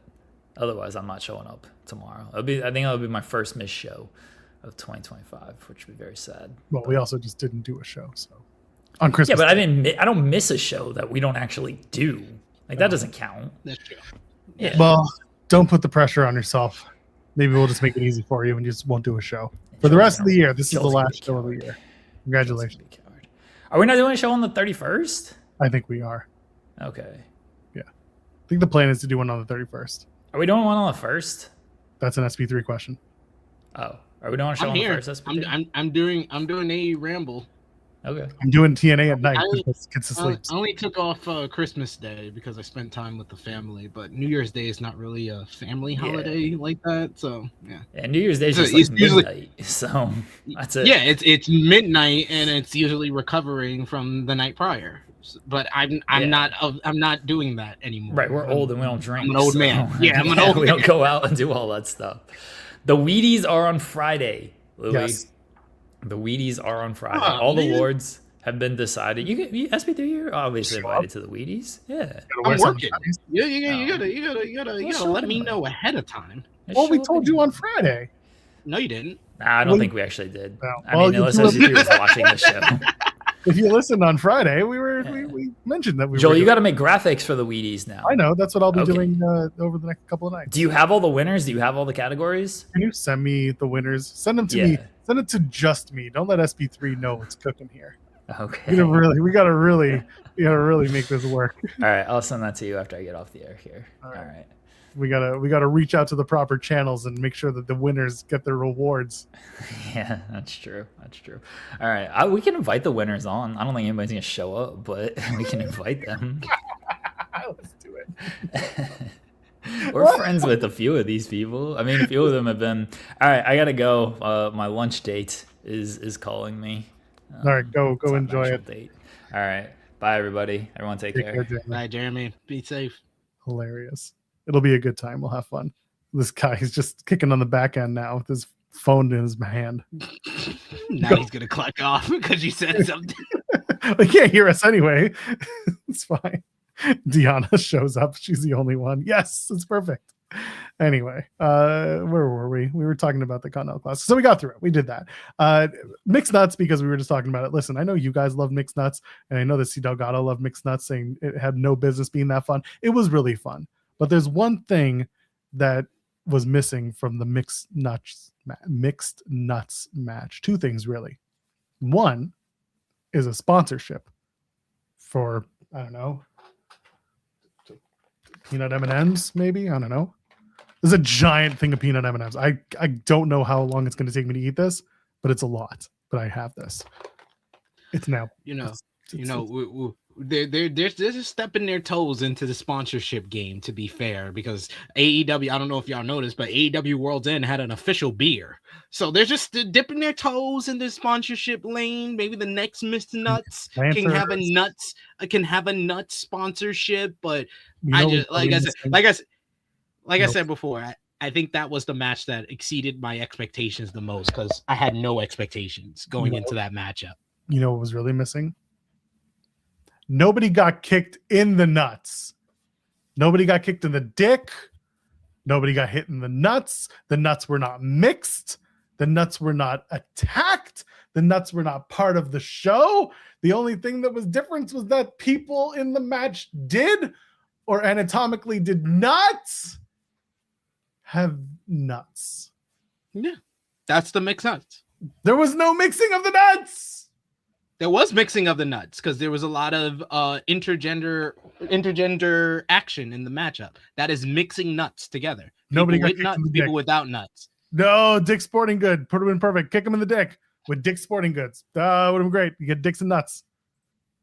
Nobody was mixed and nobody showed nuts. It's it. There were no dicks and nuts.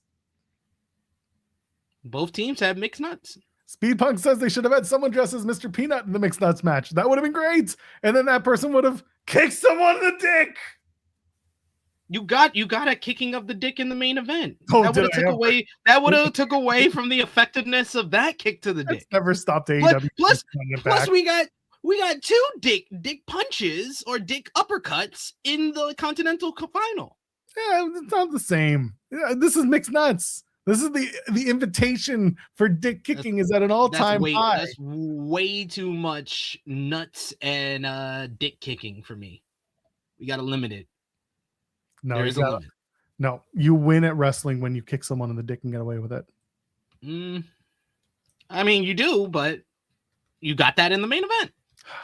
Just mixed dick kicking, missed opportunities.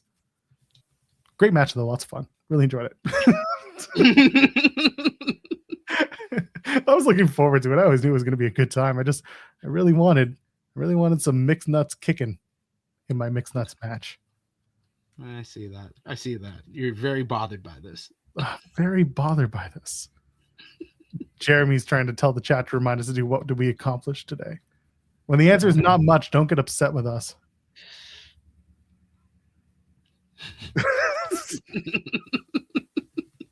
Darby Allin beats Gabe Kidd. Gabe Kidd makes his return to AEW for the World's End show. I mean, I like the match. Darby and Gabe going 100 miles an hour and bleeding was fun, and especially because this wasn't a hardcore match, but they found a way to just kind of use a little discrepancy or use a little discretion on the referee side and still get their spots in.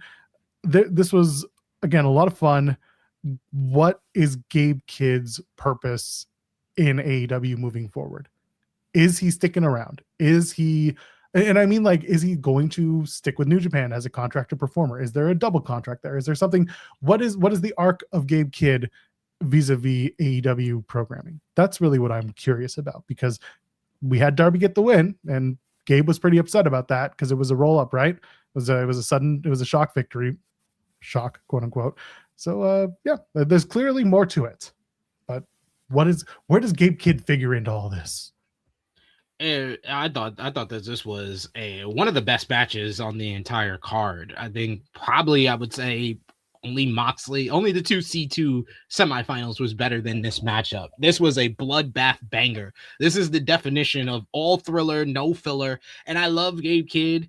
And I felt like this was the first time that we got to see the Gabe Kidd that the New Japan fans have fallen in love with. That intensity, that unbridled rage that he brings in the matchup, and him just beating the shit out of Darby Allin for 12 minutes. This was exactly what I needed. Darby beating the crap out of himself with some of the bumps he was doing. The missile drop kick off the top rope to the floor, taking a back bump onto the floor from the top rope. Then the coffin drop in the ring. Then the coffin drop out of the ring. He's breaking his tailbone. He's busted open. He's pouring blood everywhere. Gabe Kidd with an incredible blade job. I always love the art of a good old-fashioned blade job, and he had a great blade job where all the blood was trickling down, where you couldn't even see his bald head anymore. He just had a bald head of Clarendon. It was like, oh, great stuff. But as far as Gabe Kidd's future in AEW, I can definitely see him signing full-time with AEW, and I think that's when he would get some type of like push on AEW programming. I went and I predicted that Gabe Kidd was going to win this matchup. I wasn't too surprised when Darby did win the matchup, because he is the AEW guy going against the New Japan guy.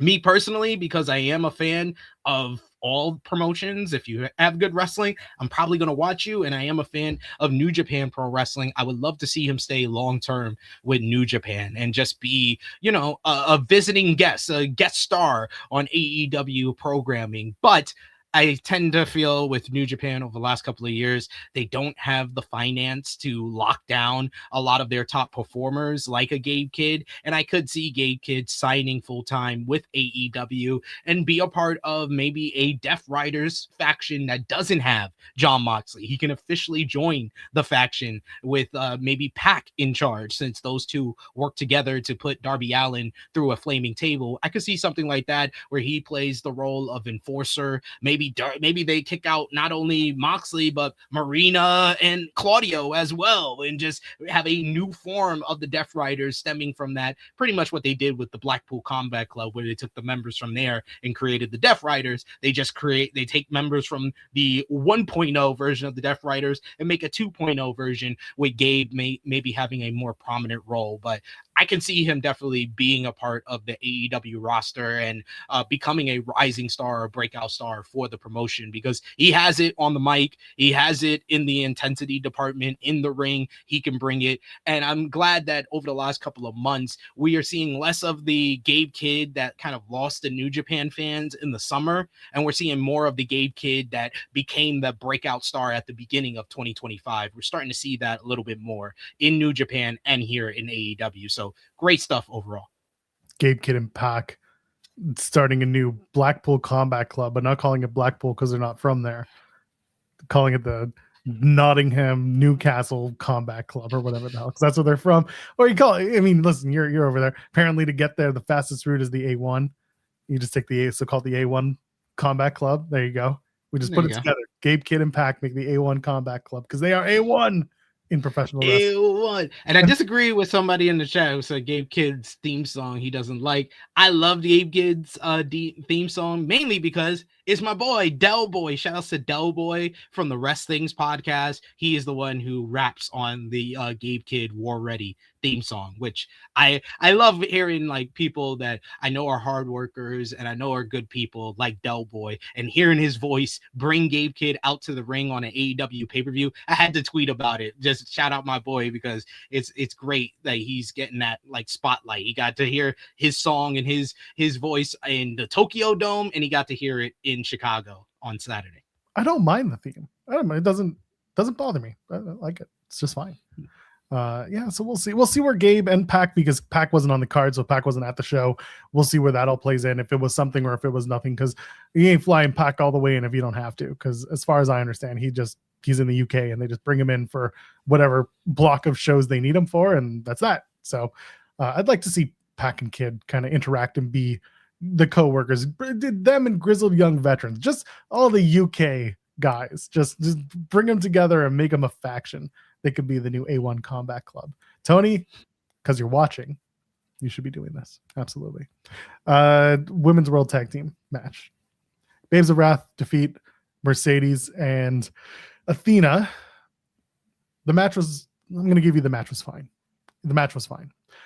The match was not about the tag titles at the end of the day.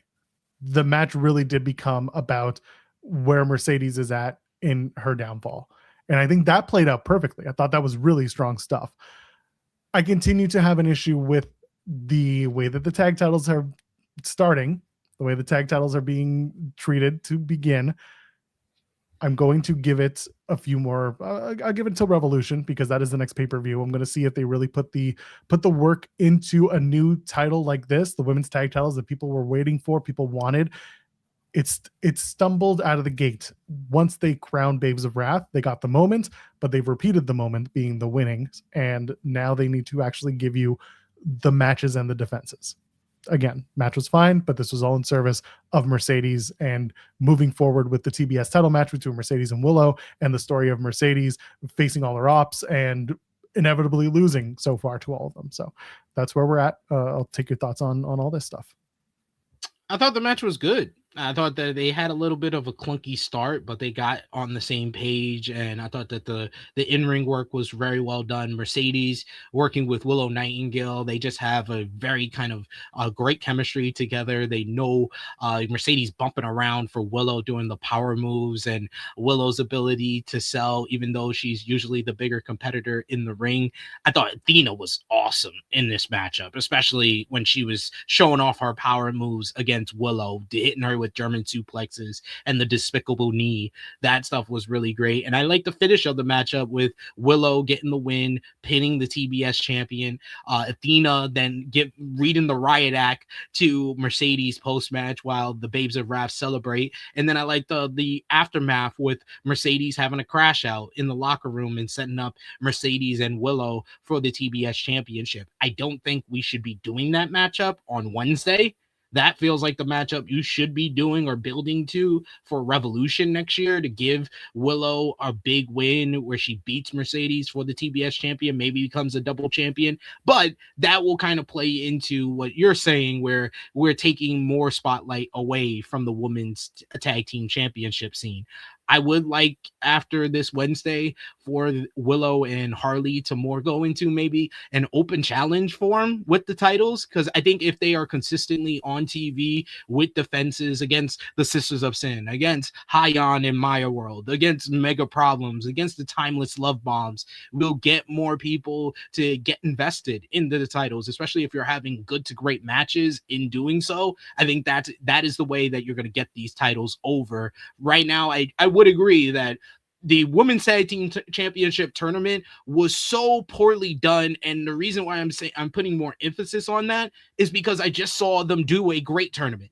So I see the difference when Tony Khan actually cares to tell stories in a tournament and when he doesn't care about a tournament at all. And that was the Women's Tag Team Championship tournament. I said that when he didn't put any of the semifinal matches at Full Gear. You have a pay-per-view in between your tournament. You should probably do some tournament matches on the pay-per-view.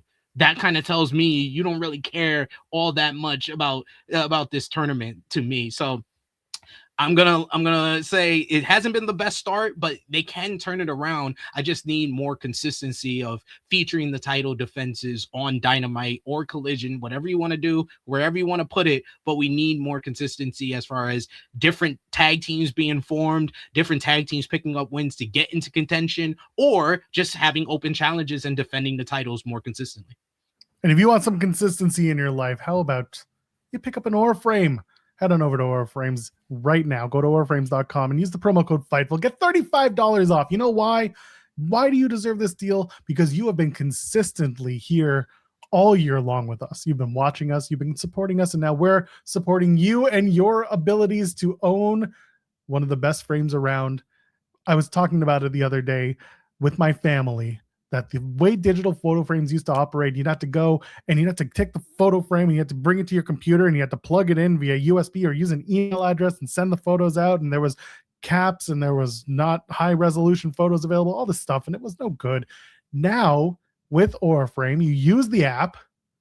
You can just add those photos, add those videos remotely, add them to your frame, to your Aura frame, and it's easy as pie, and it looks good, and it sounds good. You can do video, you can do photos. You can be that one person who has 3 minutes and then builds it into a full-time contract with your loved ones because you've done such a good job with your Aura frame. 'Tis the season, and we still got that deal going. Head on over to auraframes.com. Use the promo code FIGHTFUL. Get you $35 off. Get the personalized box. Get the personalized message. It's not too late to get a deal and get a nice gift for your loved ones. Some people celebrate Christmas after the fact. Some people celebrate the holidays after January 1st. Some people just want to vibe and get some nice things for their friends. Go ahead, do it. Head on over to Aura Frames, auraframes.com. Use the promo code FIGHTFUL. Get the money and terms and conditions apply. Get the nicest one available to you now. Why are you waiting? Now's the time. Stuff that you thought was going to show up after Christmas is going to show up now, like soon. Stuff I ordered last week is showing up today, and they said it was going to show up on Wednesday. It's today. So you can get your Aura frame real quick too. Head on over to auraframes.com, use promo code FIGHTFUL, and enjoy that $35 off. Right now. Right now.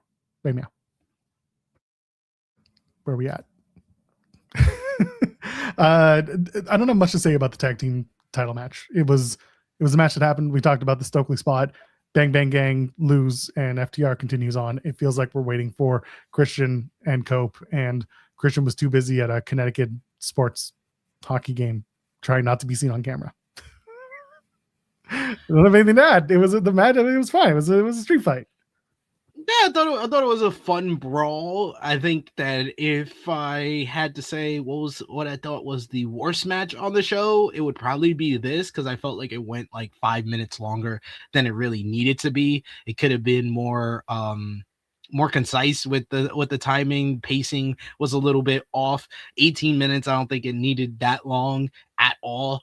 So, but still, like I said, I still thought it was a fun brawl for what it was. So if your worst match on the card is still like 3 stars, 3.25, I think that's a good barometer for a show being very good. Yeah, exactly. So we move on. Let's get to the Women's World Championship match. Chris Statlander defeats Jamie Hayter. Going into this match, Jeremy and I were both saying the build hasn't been much for us when it comes to the talking. It's been a lot of backstagers. They did something in front of the crowd at Dynamite on 34th Street.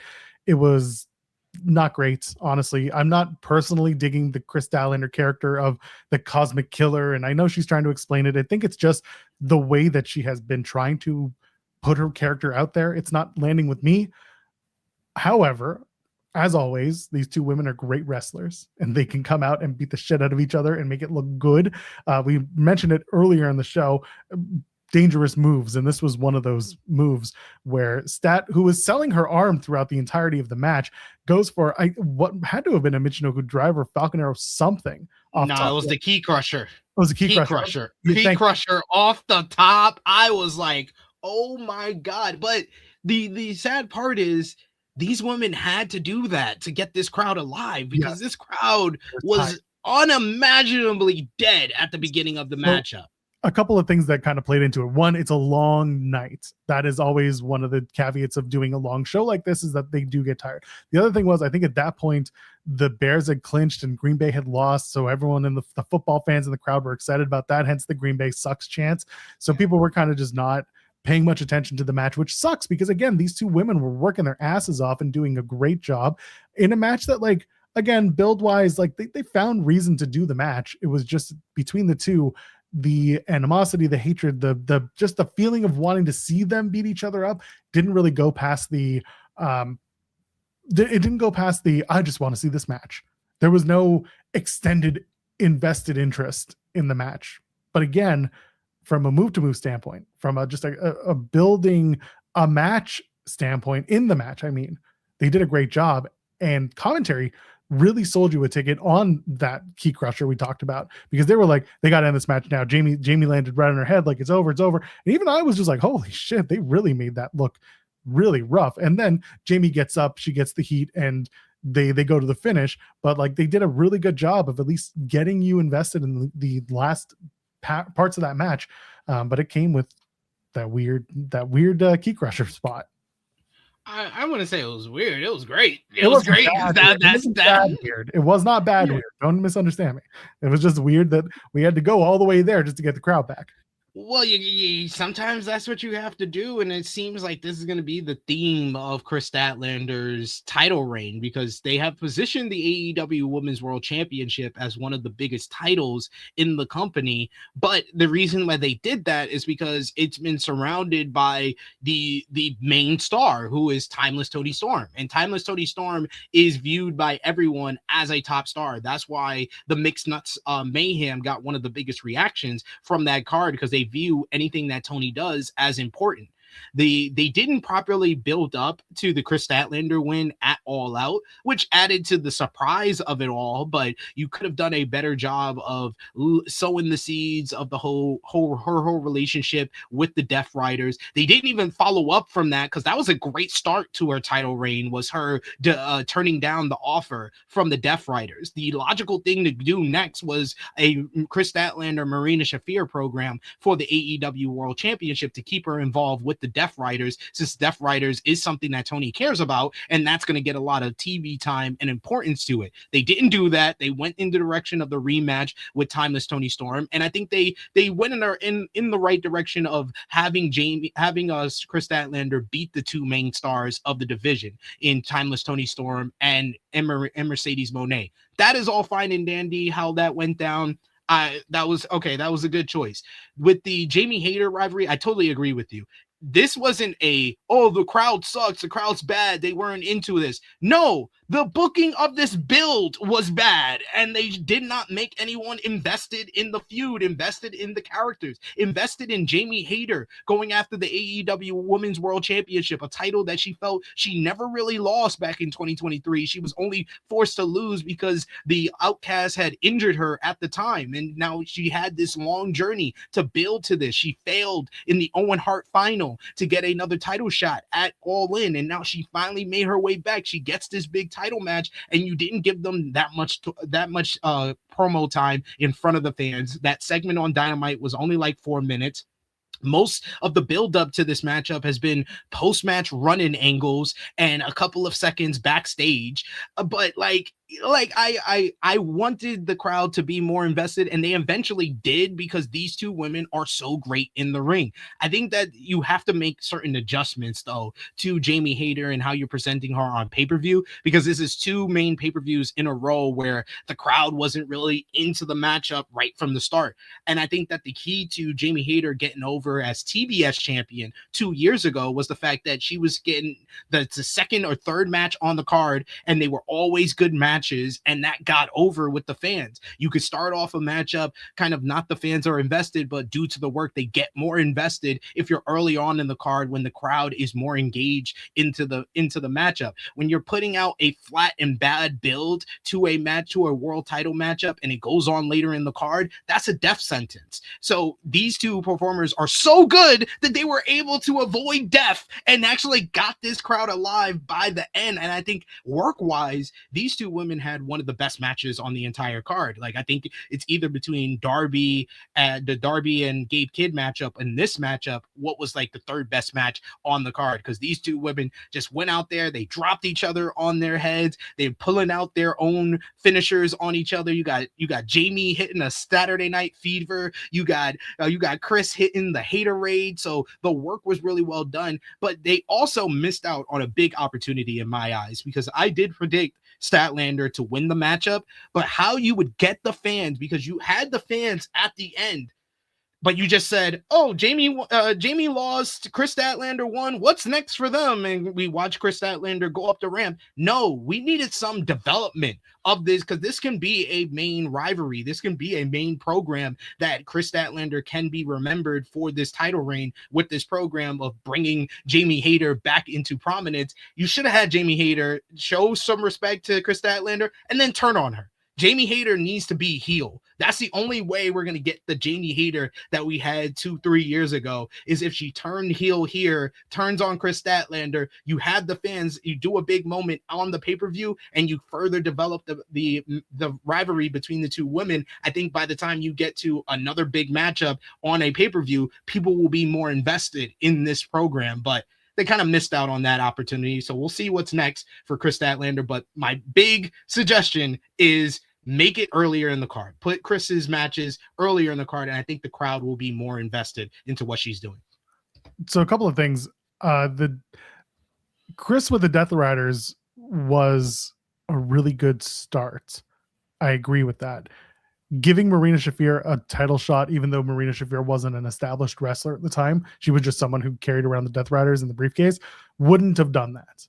I would have at least tried to build Marina a little bit before trying to give her the match against Chris. Remember, they did that no DQ tag team matchup. Yeah, you just have Marina beat Statlander in that tag team matchup. Sure. That's how you build her up. Sure. I don't love doing it like that, because I know we're doing that with the Mercedes and Willow match too, although it's kind of Mercedes getting it because she wanted it. Regardless, the point being, I don't love pinning a champion in a tag match to facilitate a title match. That's just me.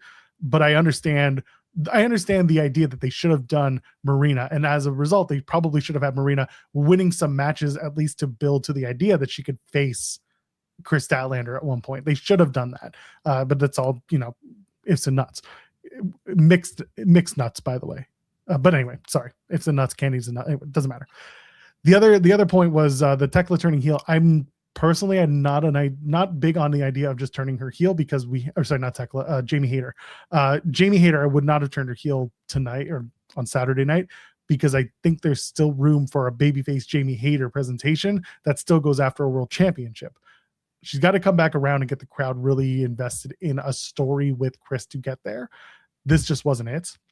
Or they need another heel champion that then Jamie Hayter comes back and wins the title from down the line. And that could be as early as Tekla. It could be Tekla winning, sometime early in 2026. And the Chris Statlander experiment, moves on to something else. One thing that's frustrating about TK's booking is that when he's really, really behind you, he'll do something like you'll beat Mercedes Moné and Toni Storm in your first two big title defenses.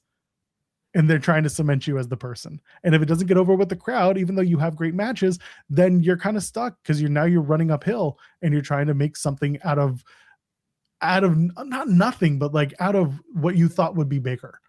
So I think they'll stick with Stat for a while. I think Tekla's next, but I wouldn't be surprised if Tekla got a shock victory. Shock as in unexpected in a match that could, again, be very strong, but like you said, should not be presented that late into a card. Jeremy and I talked about it.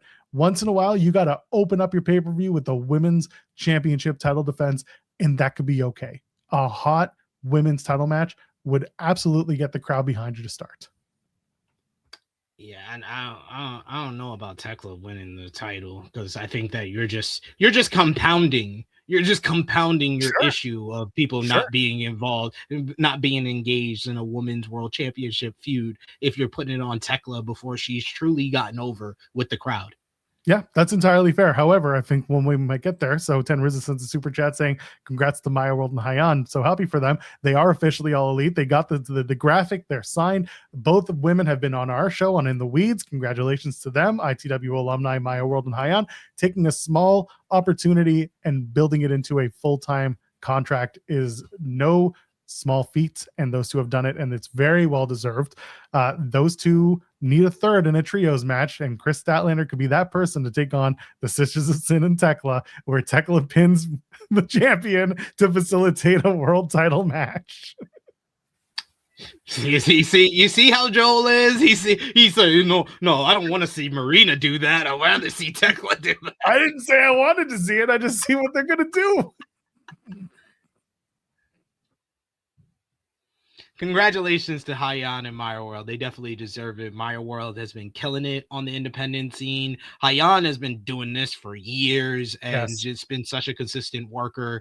Anywhere I've seen her, I saw a great match with her earlier this year with Azumi, Prestige Wrestling, and just seeing her all across these different independents. And they really proved the point that there's no such things as an empty opportunity in pro wrestling, regardless of how much time you're given. And AEW has made that example multiple different times. Willow Nightingale came into this company as a person that they were just using on dark to lose to other people, and we see where she's at today. Powerhouse Hobbs lost his first matchup in like 10 seconds against Orange Cassidy, and you see him as a champion today. Swerve Strickland was the type of guy who was a big signing from WWE, but he was basically jobbing to everybody when he was starting out in AEW, whether in 2022 or 2023 before he got into the Hangman program. So these are multiple examples. Sky Blue is another one. There's multiple examples of so many people that came in at the bottom and have gotten a prominent spot or a significant role in AEW. So it proves the point yet again with Hyan and Maya World. So congratulations to both ladies. Yes, very well deserved. Very happy for them. Tender is also adding, is it just me or does the AEW title suit AJ Styles? No, it doesn't, because the AEW World Championship is back around the gorgeous waist of Maxwell Jacob Freeman. Yes, it finally happened. He said he would do it, and he did. Probably the 9th, I think it was something like that. Man under 30 to win the world title twice under the age of 30. I know I'm not always big on MJF, and I've been very vocal about how he's been portrayed or how he's presented himself. I know that the Diddy remarks in the getting into this title match didn't really rub people the right way. Whether or not those were planned, that's still up in the air. I know someone has reported that it was not planned, and others have. No one said otherwise. Put it like that. So, regardless, Max comes into this match, and first of all, again, filling out your beard and slicking your hair back, that did it, baby. That won me over. That did it for Max. But no, the match was fantastic between Swerve, Paige, and Mimosa Joe.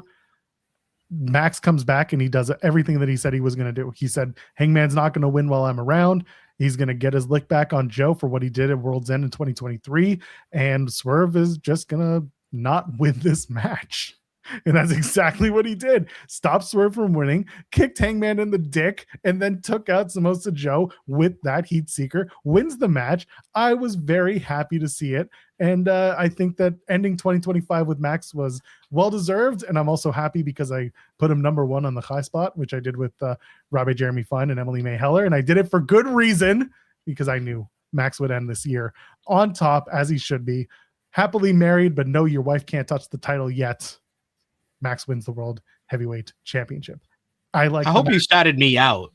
I hope you shouted me out when you made that list, because I was your Jewish wrestler consultant. You were.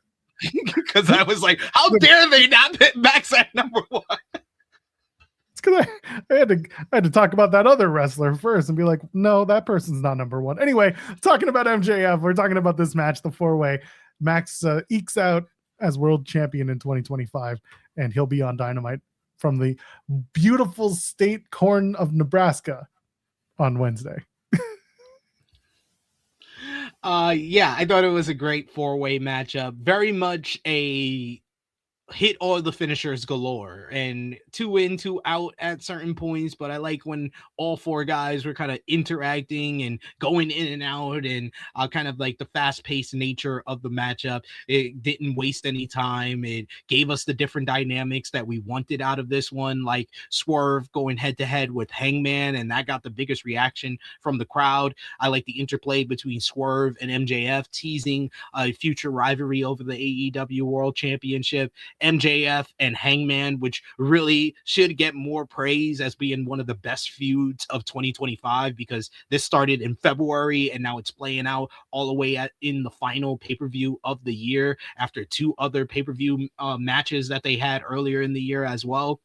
And then MJF and Samoa Joe, and that whole dynamic from their matchup 2 years ago, where MJF got choked out with the Kikita clutch. So his desperation when he's trying to get out of the Kikita clutch, that paid off. And then Swerve coming in with the house call. That was a nice moment in the matchup. MJF going for the salt of the earth on Hangman, and then seeing Joe has the Kikita clutch and being like, no, I got to break free and stuff like that. Hangman and Swerve working together as well. Like, there was so much fun little moments. They kept the BS and the interference to a minimum, with the ops coming out only when it was really necessary, and Hangman having his little moment looking at Hook. I know everybody says Hook was involved, so I hated it, but I didn't. I thought that they kept it minimalist, so that was fine with me. And then they got rid of them, and then it came down to the 4 guys in the ring when it was all said and done. So great 4-way, a great way to close the show, and Max being AEW World Champion makes a whole lot of sense, and it makes even more sense of why they took the title off of Hangman and put it on Joe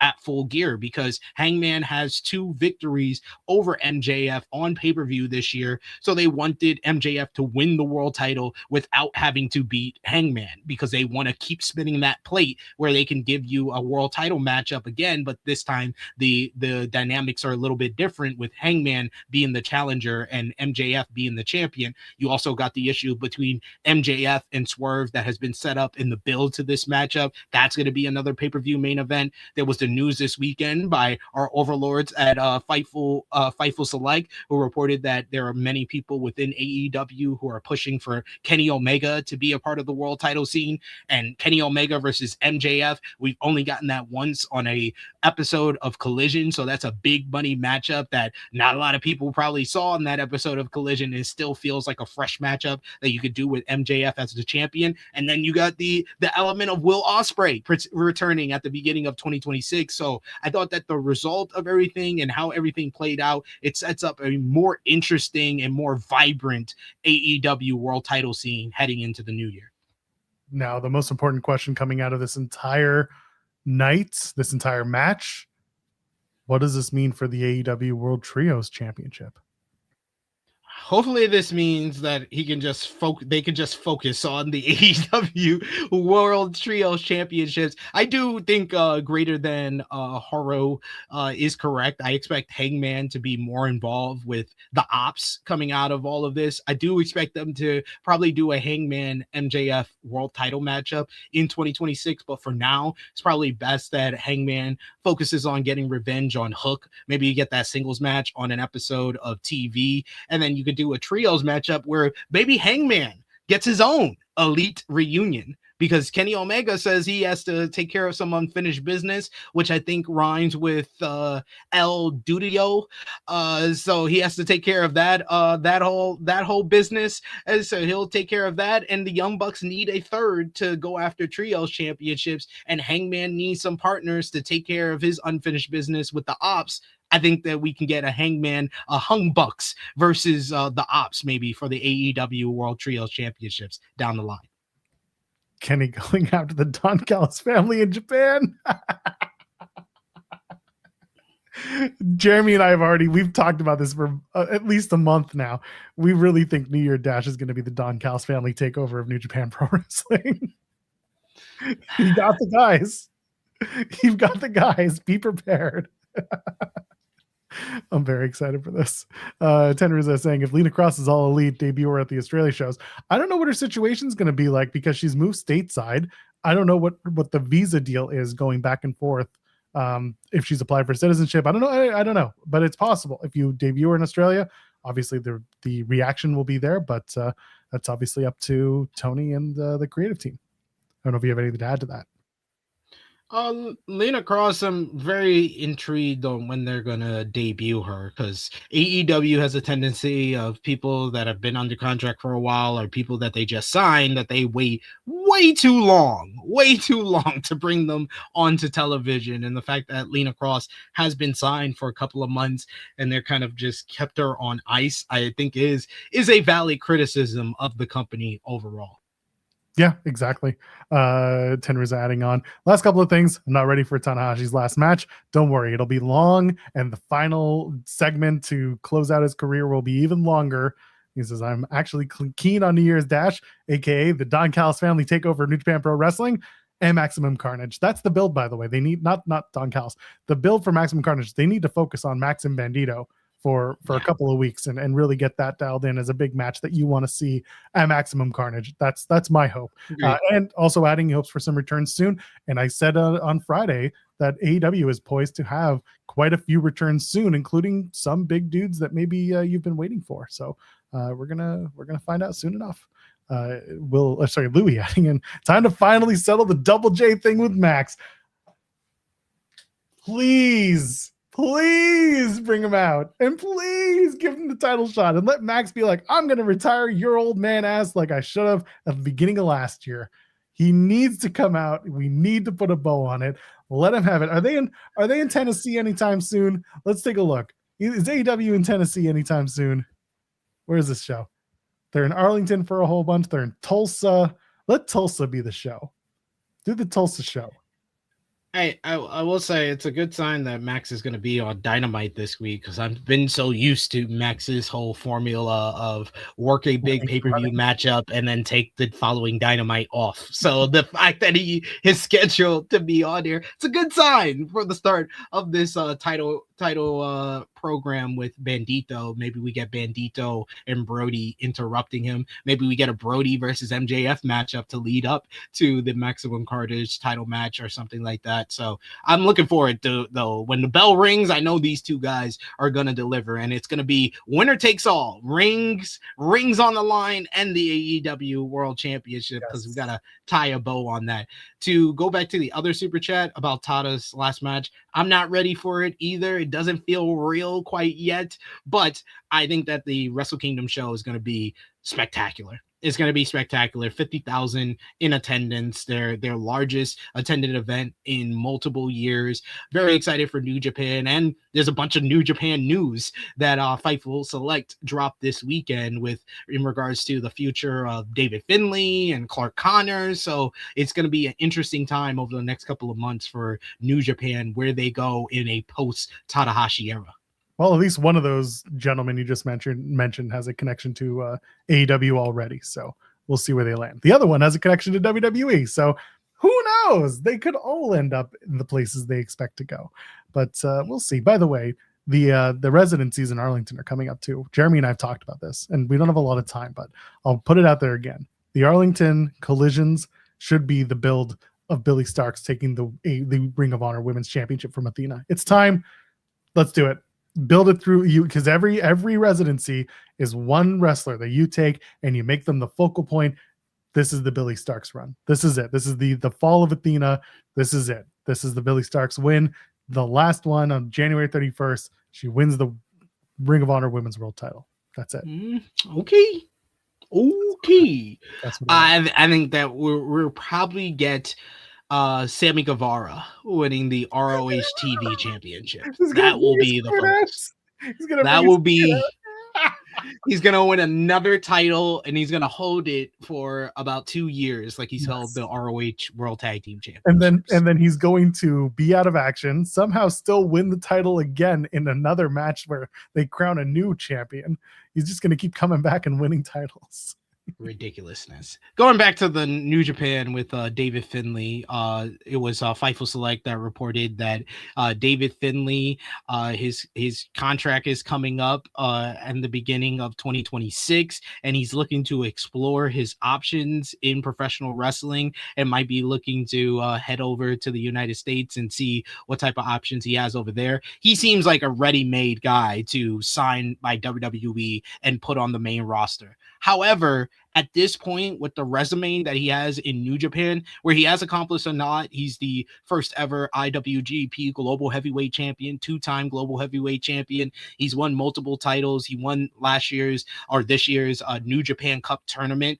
However, I don't think that he has the resume to instantly go to WWE and get a AJ Styles style push or a Shinsuke Nakamura even style push in NXT.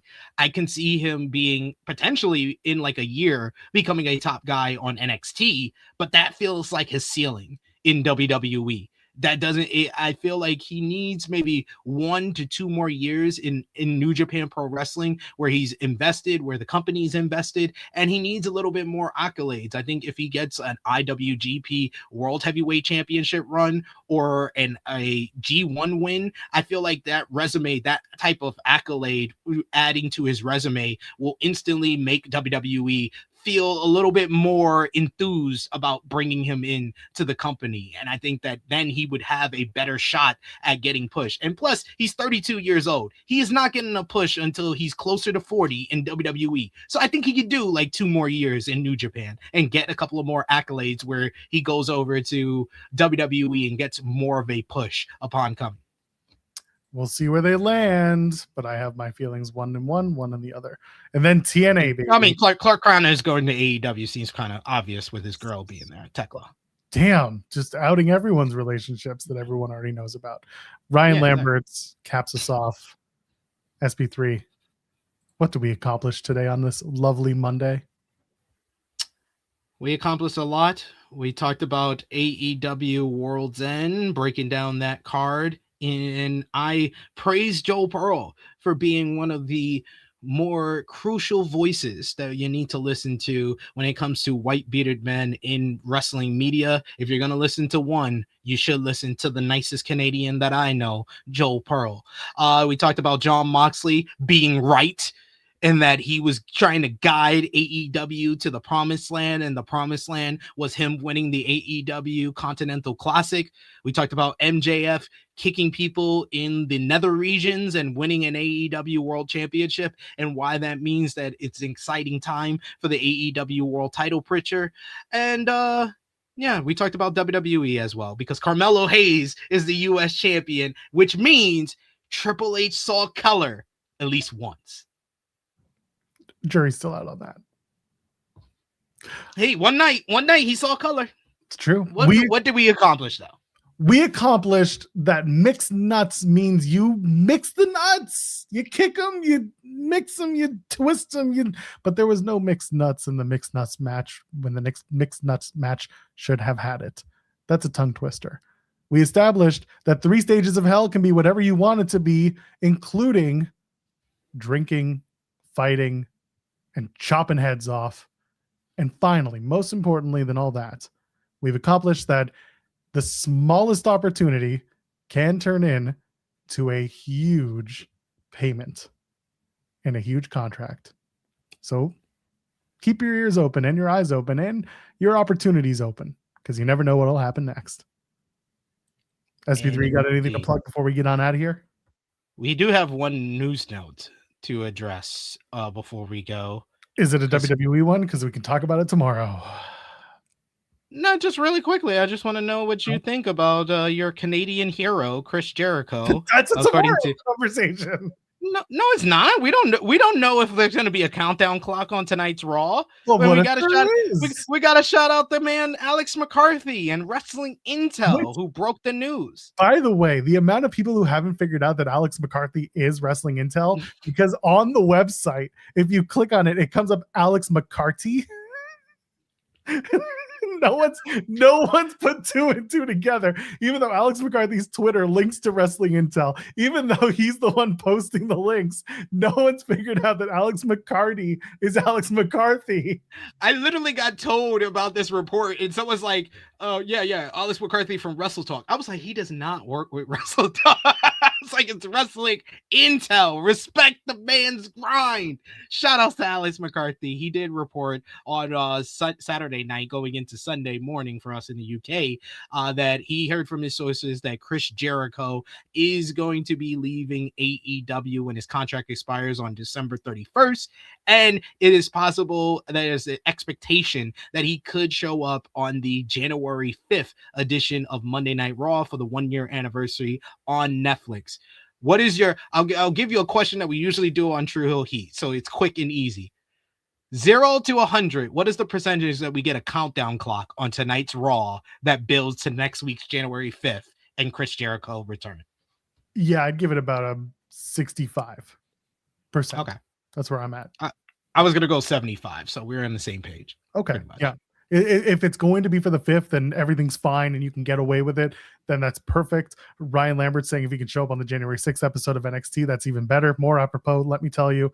So it could be early as tonight, or they can just wait it out. I was hoping they were going to wait it out until the Toronto Raw going into the Royal Rumble so he can announce, I'm back. It's Canada. He would get immediately, applauded. People will be all into it. Because like Buffalo's, I guess he's from Manhasset, or he was born in Manhasset. So like you could do it, but Jericho showing up in WWE is going to get people excited regardless. Like the fans are going to be excited for it however he shows up. But wherever, they're not in Buffalo tonight. Where are they? No, they're in Orlando tonight, and then next week is in Brooklyn.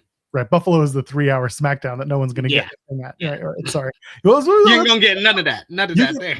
You get an ambulance match between Damian Priest and Aleister Black. Have fun with that. So, whether or not we see Jericho next week, that's to be determined. If they tease it tonight, I think that would be cool. But again, personally, for the where should Jericho debut? Do it in my city, because if I go, I'm probably not going. If I were to go, I'd probably want to see it. But who am I, right? Who are you? Who are you?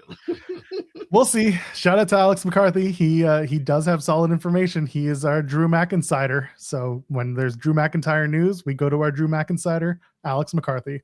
This is good stuff. As to what song he debuts with, I think they'll do Judas at least once, or some sort of countdown into Judas, because WWE would love to be like, look at us. We have 20,000 fans screaming Judas. No one else could have done that. Right? What have I become? Not at all different. Anyway, anything else to plug before we get out of here? I got stuff to do, damn it.